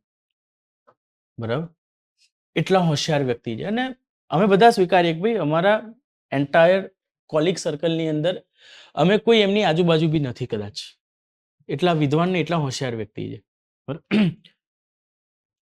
એ માણસ લેક્ચર લેવા જ્યારે ગયા ને શરૂઆતની અંદર ધડાધડ રિજેક્શન આવે દરેક જગ્યાએથી. અમે બધા શોકમાં, હે ને, કે યાર આ માણસનું રિજેક્શન એટલે હાઈટ કહેવાય, હે ને. સ્ટુડન્ટ એટલા તો કેટલા ઇન્ટેલેક્ચ્યુઅલ હશે, એવી તો કઈ લંડન સ્કૂલ ઓફ ઇકોનોમિક્સથી ભણીને આવ્યા હશે, હે ને, કે ધડાધડ આ ફેકલ્ટીને રિજેક્ટ કરી રહ્યા જ બધા. કારણ કે યુપીએસસીના કેન્ડિડેટ જેને 6 ઇન્ટરવ્યુ આપ્યા હોય એને રિજેક્ટ કરવા માટે કાં તો તમે લંડન સ્કૂલ ઓફ ઇકોનોમિક્સ કે ઓક્સફર્ડમાંથી ભણેલા હોવા જોઈએ, હે ને, તો જ સંભવ છે કે તમે એના જ્ઞાનને એમ કહી દો કે ના તને નહીં આવડતું. પછી બહુ પાછળથી એમને ખબર પડી કે એક દિવસ અમે એમનો લેક્ચર જોયો, હે ને, સર પ્યોર ઉત્તર ગુજરાતી ભાષાની અંદર ભણાવતા. એવું હોય ને લાગે, હે ને, અમને નહોતી ખબર, હે ને, કે આ વસ્તુ છે. અગર અમે એમને બહુ પહેલા કહી દેત કે અમદાવાદની અંદર ગાંધીનગરમાં આવી રીતે ભણાવશો છોકરાઓ રિજેક્ટ કરશે. પછી એમણે ભાષાને પર કામ કરવાનું શરૂ કર્યું, પછી ચાલી ગયા. થોડા વર્ષો ભણાય પછી એમણે ફિલ્ડ ચેન્જ કરી દીધી. તમે વિચારો કે ગવર્મેન્ટ એક્ઝામની તૈયારી કરવા વાળો વર્ગ પણ ભાષાને આધાર માનીને જોવે છે વ્યક્તિને. જે વસ્તુ શશી થરૂર બોલે છે અને જે વસ્તુ મોદી સાહેબ બોલે છે, ઇમ્પ્રેસ શશી થરૂર કરે છે. આખો ગેમ ભાષાનો છે. એ વ્યક્તિની સ્વીકૃતિ સમાજની અંદર ત્યારે જ સંભવ છે કે જ્યારે એની ભાષા તમને સારી લાગે, સમજમાં આવે તો. જો સારી નહીં લાગે, સમજ નહીં આવે તો તકલીફ પડશે. તમને લિટરલ સેન્સમાં ફીલ થશે કે મારી ભાષાના આધાર પર મારી જોડે ભેદભાવ થઈ રહ્યો છે. હવે વ્યક્તિ એવા વિસ્તારથી આવે છે કે જ્યાં સો કોલ્ડ સમાજના નિમ્ન વર્ગમાંથી છે, એવા ક્ષેત્રમાંથી આવે છે કે જેની કોઈ સ્વીકૃતિ નથી ક્ષેત્રની, અને એવી ભાષા બોલે છે કે જેને કોઈ સ્વીકારવા તૈયાર નથી. તમે એ માણસની હાલત વિચારો સમાજમાં. કદાચ એવું બની શકે કે તમારી ભાષા કોઈ ના સ્વીકારતું, પણ તમે જે ક્ષેત્રમાંથી આવતા હોય એની સ્વીકૃતિ હોય તો થોડા ઓછા શોષણનો ભોગ બનો સમાજના. પણ એ વ્યક્તિ વિશે તો વિચારો જે આ બધા પેરામીટર પર ટોપ પર છે. બધા વાદની અંદર એ જ ભોગ બને જ બિચારો. કોઈ જગ્યાએ બાકી નથી રહેતો. શું હાલત હશે એની સમાજની અંદર.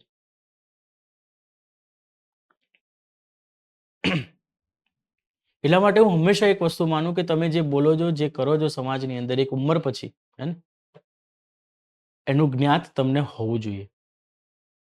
તમે પ્રત્યક્ષ અથવા પરોક્ષ રીતે કોઈ એક વ્યક્તિના એન્ટાયર લાઈફ પર ક્વેશ્ચન માર્ક મૂકી દો છો. કારણ કે સમાજ વિચલિત થતા થતા આટલા વાદને જન્મ આપી દીધો ને આ વાદ ઇનફ છે. ભારતને અત્યારે આજ બરબાદ કરે છે. બીજેપી કોંગ્રેસ બીજા નંબર પર છે. પહેલા નંબર પર સમાજ પોતે જ છે.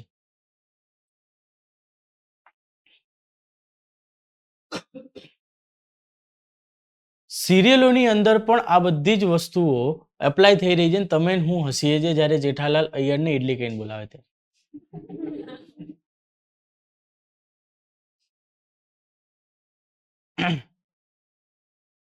જ્યારે ઓ પાપાજી મ્યુઝિક વાગે અને સોઢીને નોંધાવતા બતાવે છે, હે ને, મૂર્ખ કે એકદમ આમ પેલો કહેવાય ને કે જેનામાં કઈ બહુ લોજિકલ સેન્સ નથી, એ સેન્સમાં સોઢીને ટ્રીટ કર્યો છે. બધા હસીએ છે. ક્ષેત્રવાદ છે. ઇડલી કેવું ભાષાવાદ અને ક્ષેત્રવાદનું કોમ્બિનેશન છે. હા, એક છે તો બી બતાવ્યું છે ને આ વસ્તુ. કેટલું હું તમને એ સમજાવવા માંગુ છું કે આ બધી વસ્તુઓ તમારી ને મારા જીવનની અંદર એટલી રૂટીન થઈ ગઈ છે કે આપણને ખબર જ નથી પડતી કે આપણે શું કરી રહ્યા છીએ.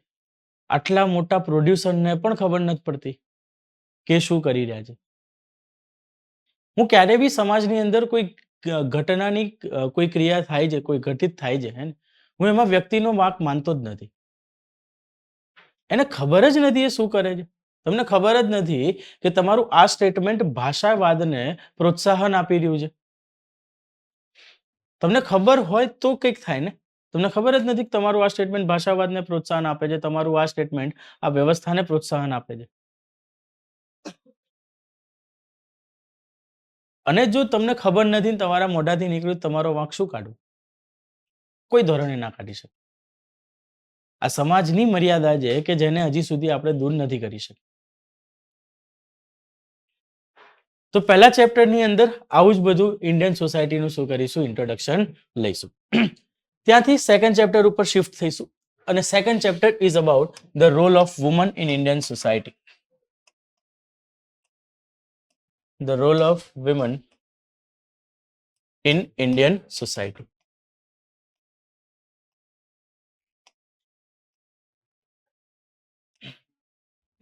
બરાબર.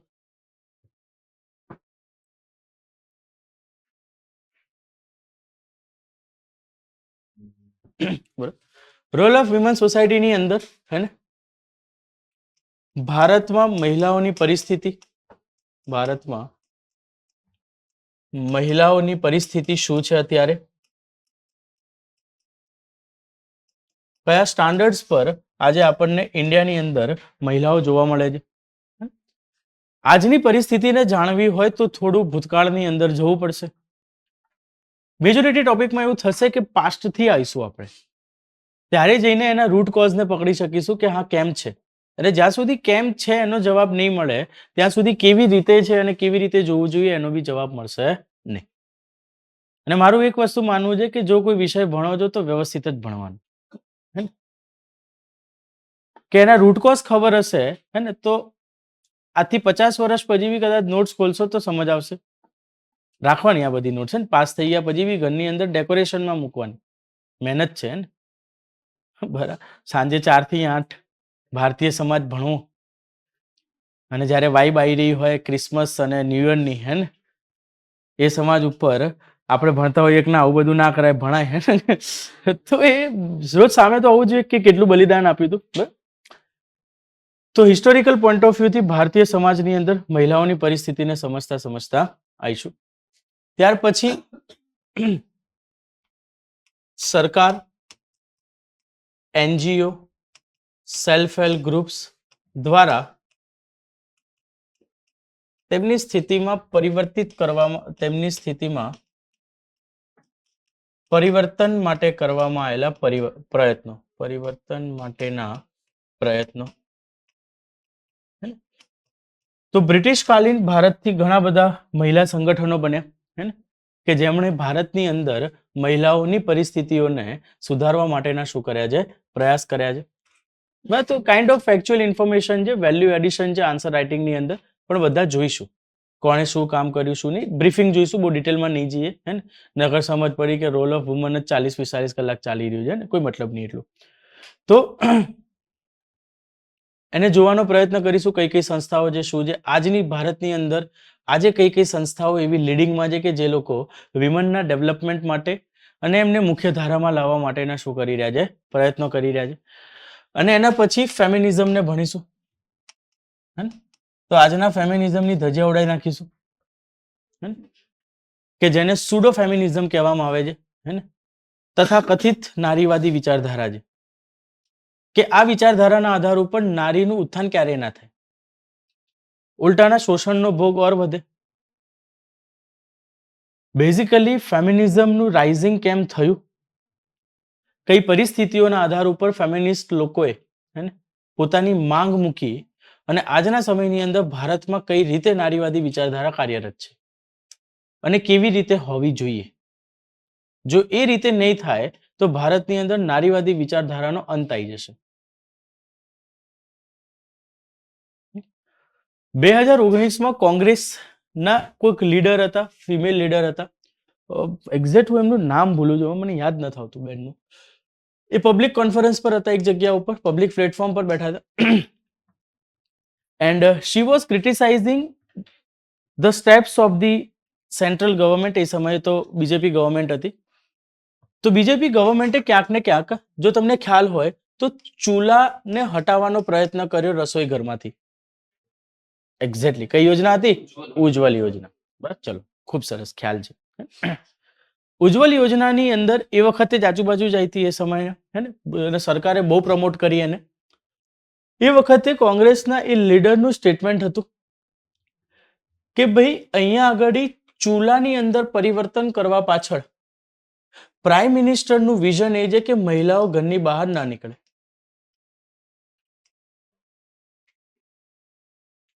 Just imagine.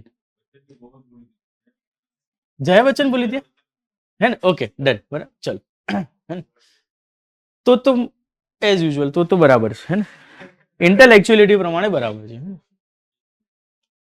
એ નથી લગભગ કન્ફર્મ છે. ઓકે, એવું છે. મેં તો પછી બહુ પાછળથી નતું જોયું, મૂડ મરી ગયો તો મારો આ સાંભળીને જ. મેં જોયું બી નહીં કોણ બોલ્યું હતું, આજ ભૂલી બી ગયો, હે ને. અધરવાઇઝ તો મને 2015નો કરંટ અફેર બી યાદ છે જે મેં વાંચેલો હોય, પણ હું ભૂલી ગયો. એનો મતલબ એ કે બહુ બકવાસ વસ્તુ હોય તો જ મગજમાંથી જતી રહે. તો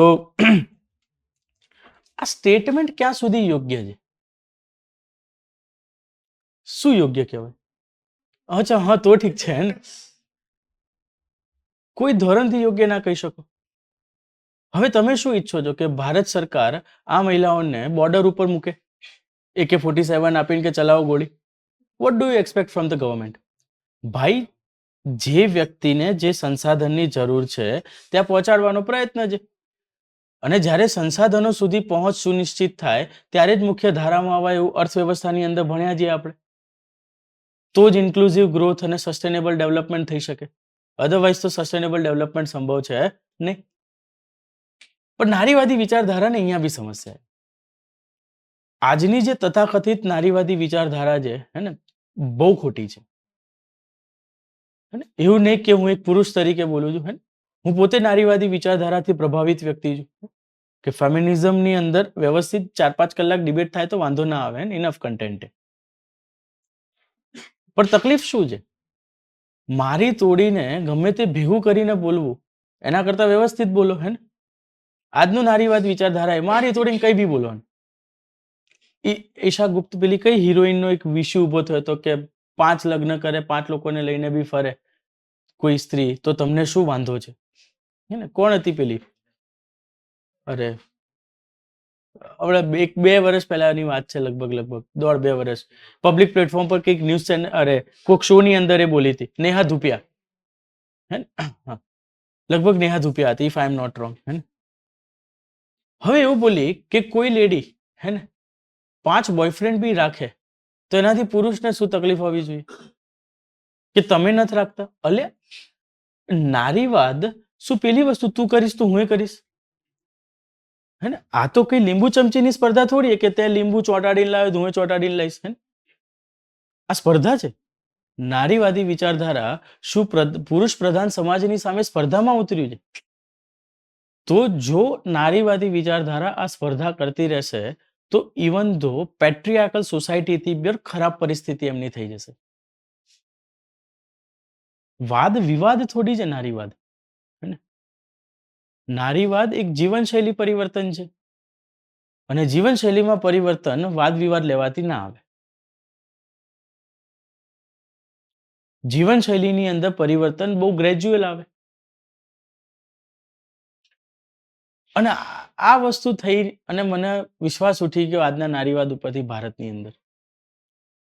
જો તમને એટલું જ હોય કે મહિલાઓની સમાનતાની વાત કરવી છે તો બોલિવૂડની એક્ટ્રેસ ભેગી થાય અને દિલ્હીની બહાર જંતર મંતરની અંદર જઈને આંદોલન કરો સમાનતા માટે. જાઓ. એ તો તમારે કરવું નથી. આ ફાલતુ સ્ટેટમેન્ટ આપીને જે બિચારી આજની જનસંખ્યા ઇન્સ્ટાગ્રામ ઇન્ફ્લુએન્સર્સથી પ્રભાવિત છે એ લોકોને કાહે ઊંધા રવાડે ચડાવો જ બે? એ જેમ જાય જવા દો ને, હે ને?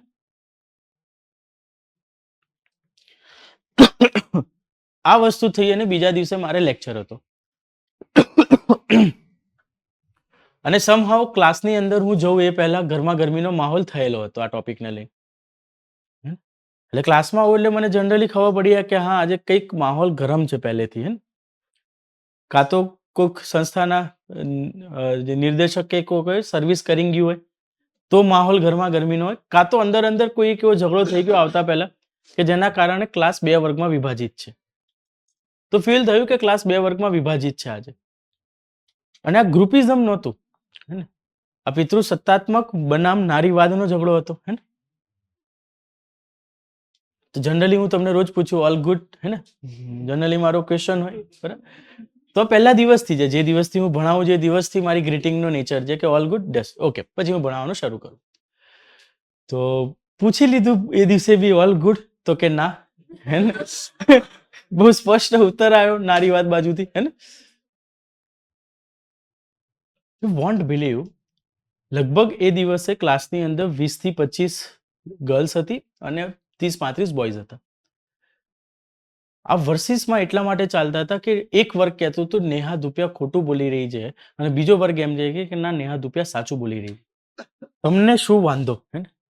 અને એ બધા સિવિલ સર્વિસીસની તૈયારી કરતા. રેશનલ થિંકિંગ ક્યાં ગયું, હે ને? હું એમ માનું નારીવાદ શુદ્ધ નહીં ખબર પડતી, પણ કંઈક રેશનલ થિંકિંગ તો હોય, હે ને, વ્યક્તિના અંદર.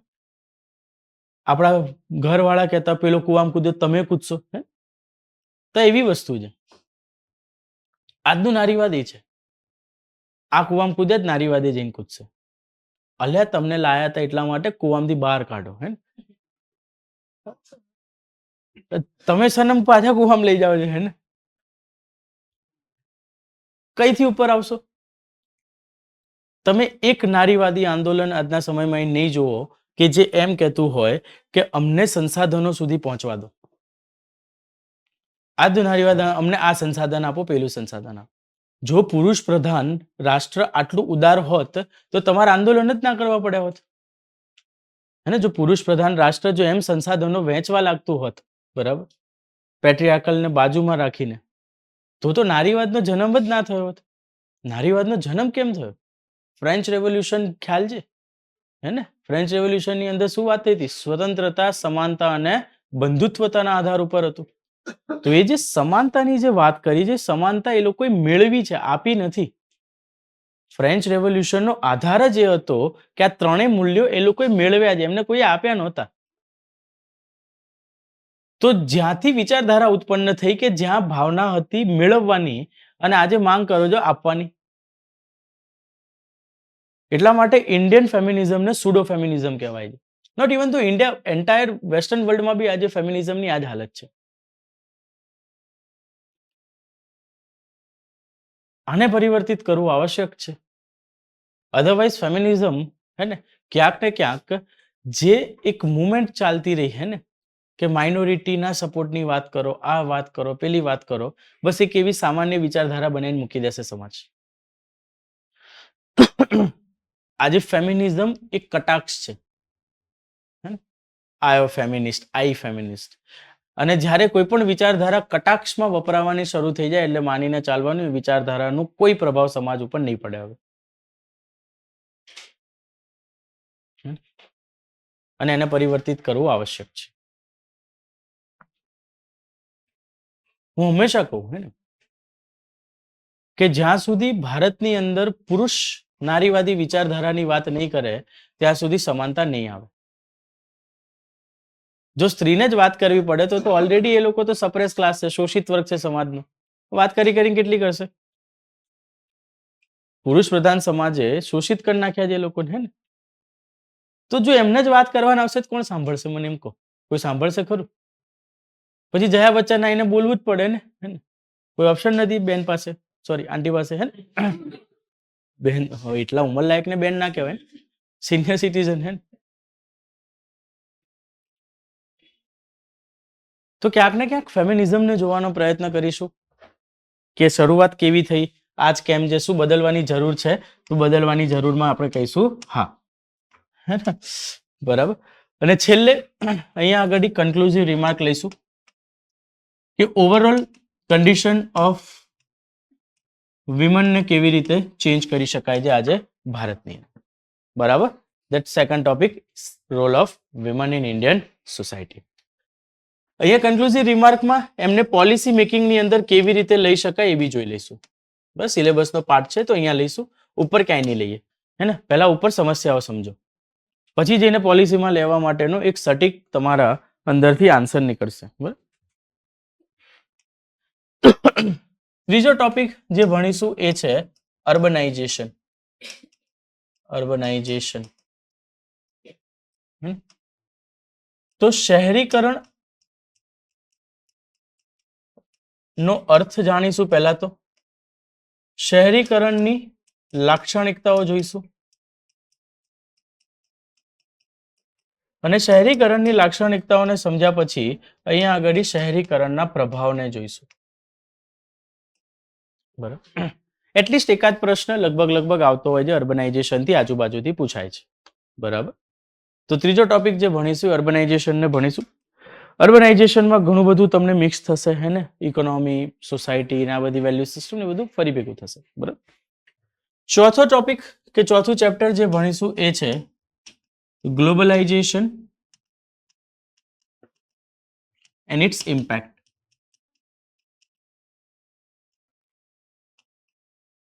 આમ તો ઓલમોસ્ટ ઇકોનોમીની અંદર વૈશ્વિકરણ અને વૈશ્વિકરણના પ્રભાવ આપણે ભણી ચૂક્યા છીએ, પણ છતાં બી વધતા ઘટતા જે એરિયા મેં એ વખતે કીધેલા હતા કે ભાઈ તમને ઇન્ડિયન સોસાયટીમાં ભણાવશે, ઇન્ડિયન સોસાયટીમાં ભણશો, હે ને? તો સંજોગ હોય હું જ લેવા આવ્યો તો પછી હું જ ભણાવી લઈશ. બરાબર.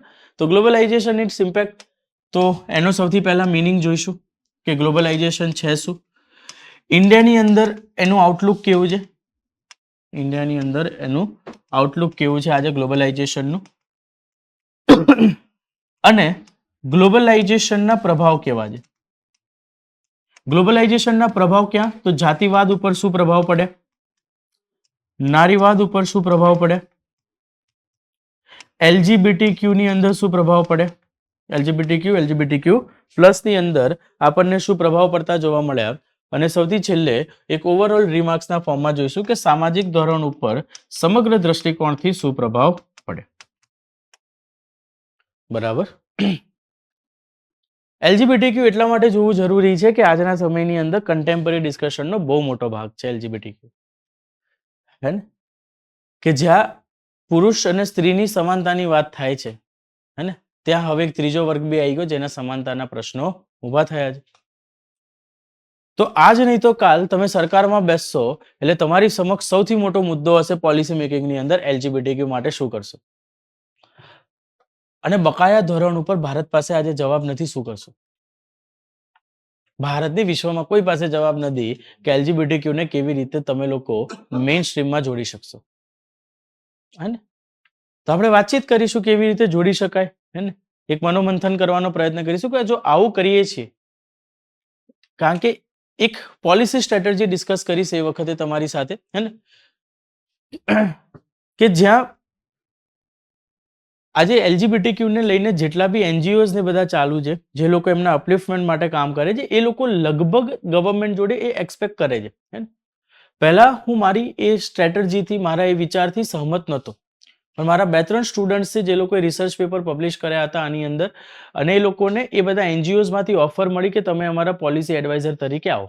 એ પછીથી હું બહુ શ્યોર થઈ ગયો કે LGBTQ ના ડેવલપમેન્ટ માટે આ જ જોઈશે. એ વખતે મેં તર્ક એવું લગાવ્યું હતું કે જ્યાં એક વર્ગ એવો હતો કે જે માર્જિનલાઇઝ હતો ભારતની અંદર, એના ડેવલપમેન્ટ માટે આપણે આવી રીતે સ્ટ્રેટેજીને બનાવી હતી ભારત સરકારે. ત્યાર પછી જઈને એ માર્જિનલાઇઝ સેક્શનને મેઇન સ્ટ્રીમમાં લઈને આવી શકે. તો એનો મતલબ એ છે કે જો આ માર્જિનલાઇઝ સેક્ટરને બી મેઇન સ્ટ્રીમમાં લઈને આવવું હોય તો એ જ સ્ટ્રેટેજીને ફોલો કરવી પડશે, કારણ કે ભારત એ સ્ટ્રેટેજીને માને છે. તો ત્યાંથી જ આપણને સંભવ છે કે એ વસ્તુ આપણને સરળતાથી મળી શકશે. તો એ વખતે પણ વાતચીત કરીશ. તો ક્યારે બી ઇન્ટરવ્યુની અંદર આવે છે એઝ ઇટ ઇઝ પોપટની જેમ બોલી જવાની એ વસ્તુ, બહુ દિમાગ લગાવવાનો નહીં, હે ને? કારણ કે હવે હું એટલો શ્યોર છું મારા એ વિચાર ઉપર કે ના સ્વીકૃતિ છે એની પાસે. ઘણા એ લોકો એવું ઈચ્છે છે કે આવું થવું જોઈએ, બરાબર? તો ઇન્ટરવ્યુ પેનલ બી એવું માનશે કે ના આ વસ્તુ રેશનલ છે, બરાબર? એ લોકો એક્સેપ્ટ કરે ના કરે પણ એટલું એક્સેપ્ટ કરશે કે હા આ વિચાર કેવો છે, રેશનલ છે. અને હમણાં તો ઇન્ટરવ્યુની અંદર ઘણા બધા લોકોને કે જે લોકો પોતાના ઇન્ટરવ્યુઝમાં એવું બોલે કે ભાઈ હા સમાજની વાત, તો આ લોકોને બાય ડિફોલ્ટ એલજીબીટીક્યુ બાજુ લઈ તો જાય જ છે એકાદ વખત. પણ પછી નાપી લે કે આ લોકોના વિચારમાં બહુ કંઈ લડી લેવાનું નહીં હોતું, એટલા માટે પછી ત્યાંથી ફેરવી નાખે, બરાબર? તો ગ્લોબલાઇઝેશન એન્ડ ઇટ્સ ઇમ્પેક્ટ, આ વસ્તુને અહીંયા આગળ જોઈશું. અને 5મો મુદ્દો જે છે એને સોશિયલ ઇશ્યુઝના નામ ઉપર તમારા સિલેબસની અંદર, બરાબર? પણ આને અલગ નહીં ભણીએ, આ જ બધા ટોપિકની અંદર સોશિયલ ઇશ્યુને શું કરતા રહીશું, જોતા રહીશું. કારણ કે આ બધા જ શું છે, સામાજિક મુદ્દાઓ છે. તો જેટલા બી સામાજિક મુદ્દાઓ છે બધા જ સામાજિક મુદ્દાઓ અહીંયા આગળ આવી ગયા હશે, હે ને?